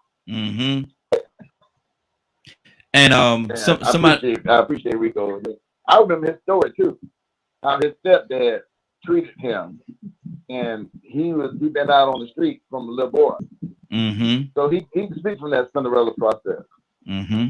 Exactly. Well, listen, it is now 10:08. We're about to get on out of here, man. It's been a great broadcast. I wonder if anybody appreciated STDs. Wow. Step parents has a bad rep for a reason. Yeah, they really do. And this is our public citizen. He said that step parents have a bad rep for a reason. Absolutely. Rico, what's going on at 3:00 today, sir? If you missed today's show and would like to see it in its entirety, you can tune in at 3 p.m. Eastern Standard Time on www.dkmmediagroup.com. Good deal. Captain, can I get you to press out? Dear Heavenly Father, thank you once again for this opportunity to share our lives as believers. We hope that we touch someone's heart today and led them in a better direction. These and other blessings we ask in Jesus' name. Amen. Badger, no, I'm gonna call you. I'm gonna call you back, Badger, from now on, from a landline. I'm gonna call you from a landline. Okay.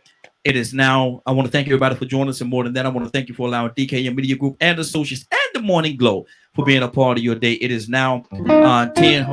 Got the fancy little music playing. Everybody done hung on my phone lines. You hear this going on? You hear this? Yes, I enjoy that jazz piece right there. That's right. No, they ain't no good song there, Leonard. They ain't no, say goodbye. Watch this. It didn't say it at that time. Normally they say goodbye. It didn't say it at that time. Okay, cool. It is now 10:10. You're about to exit the Morning Glow. But before you go, I want you to do me two favors, if you will. One, I want you to continue to pray for us because we're certainly praying for each and every one of you. Number two, why this is simple. I want you to go out there, find somebody, and give them a hug, because you never know. It could be the only hug that they get, or it could very well be their last. Love you, and ain't nothing you could do about it. Have a great day and a better tomorrow. And we shine some of this light on you from the morning glow. Take it out there into this wicked and cruel world that we live in, and let your light so shine. If you get an opportunity, give somebody some love. You just might find some love in return. Won't that be a beautiful thing? Have a great day. Take care of each other. And please, each and every one of you, be blessed.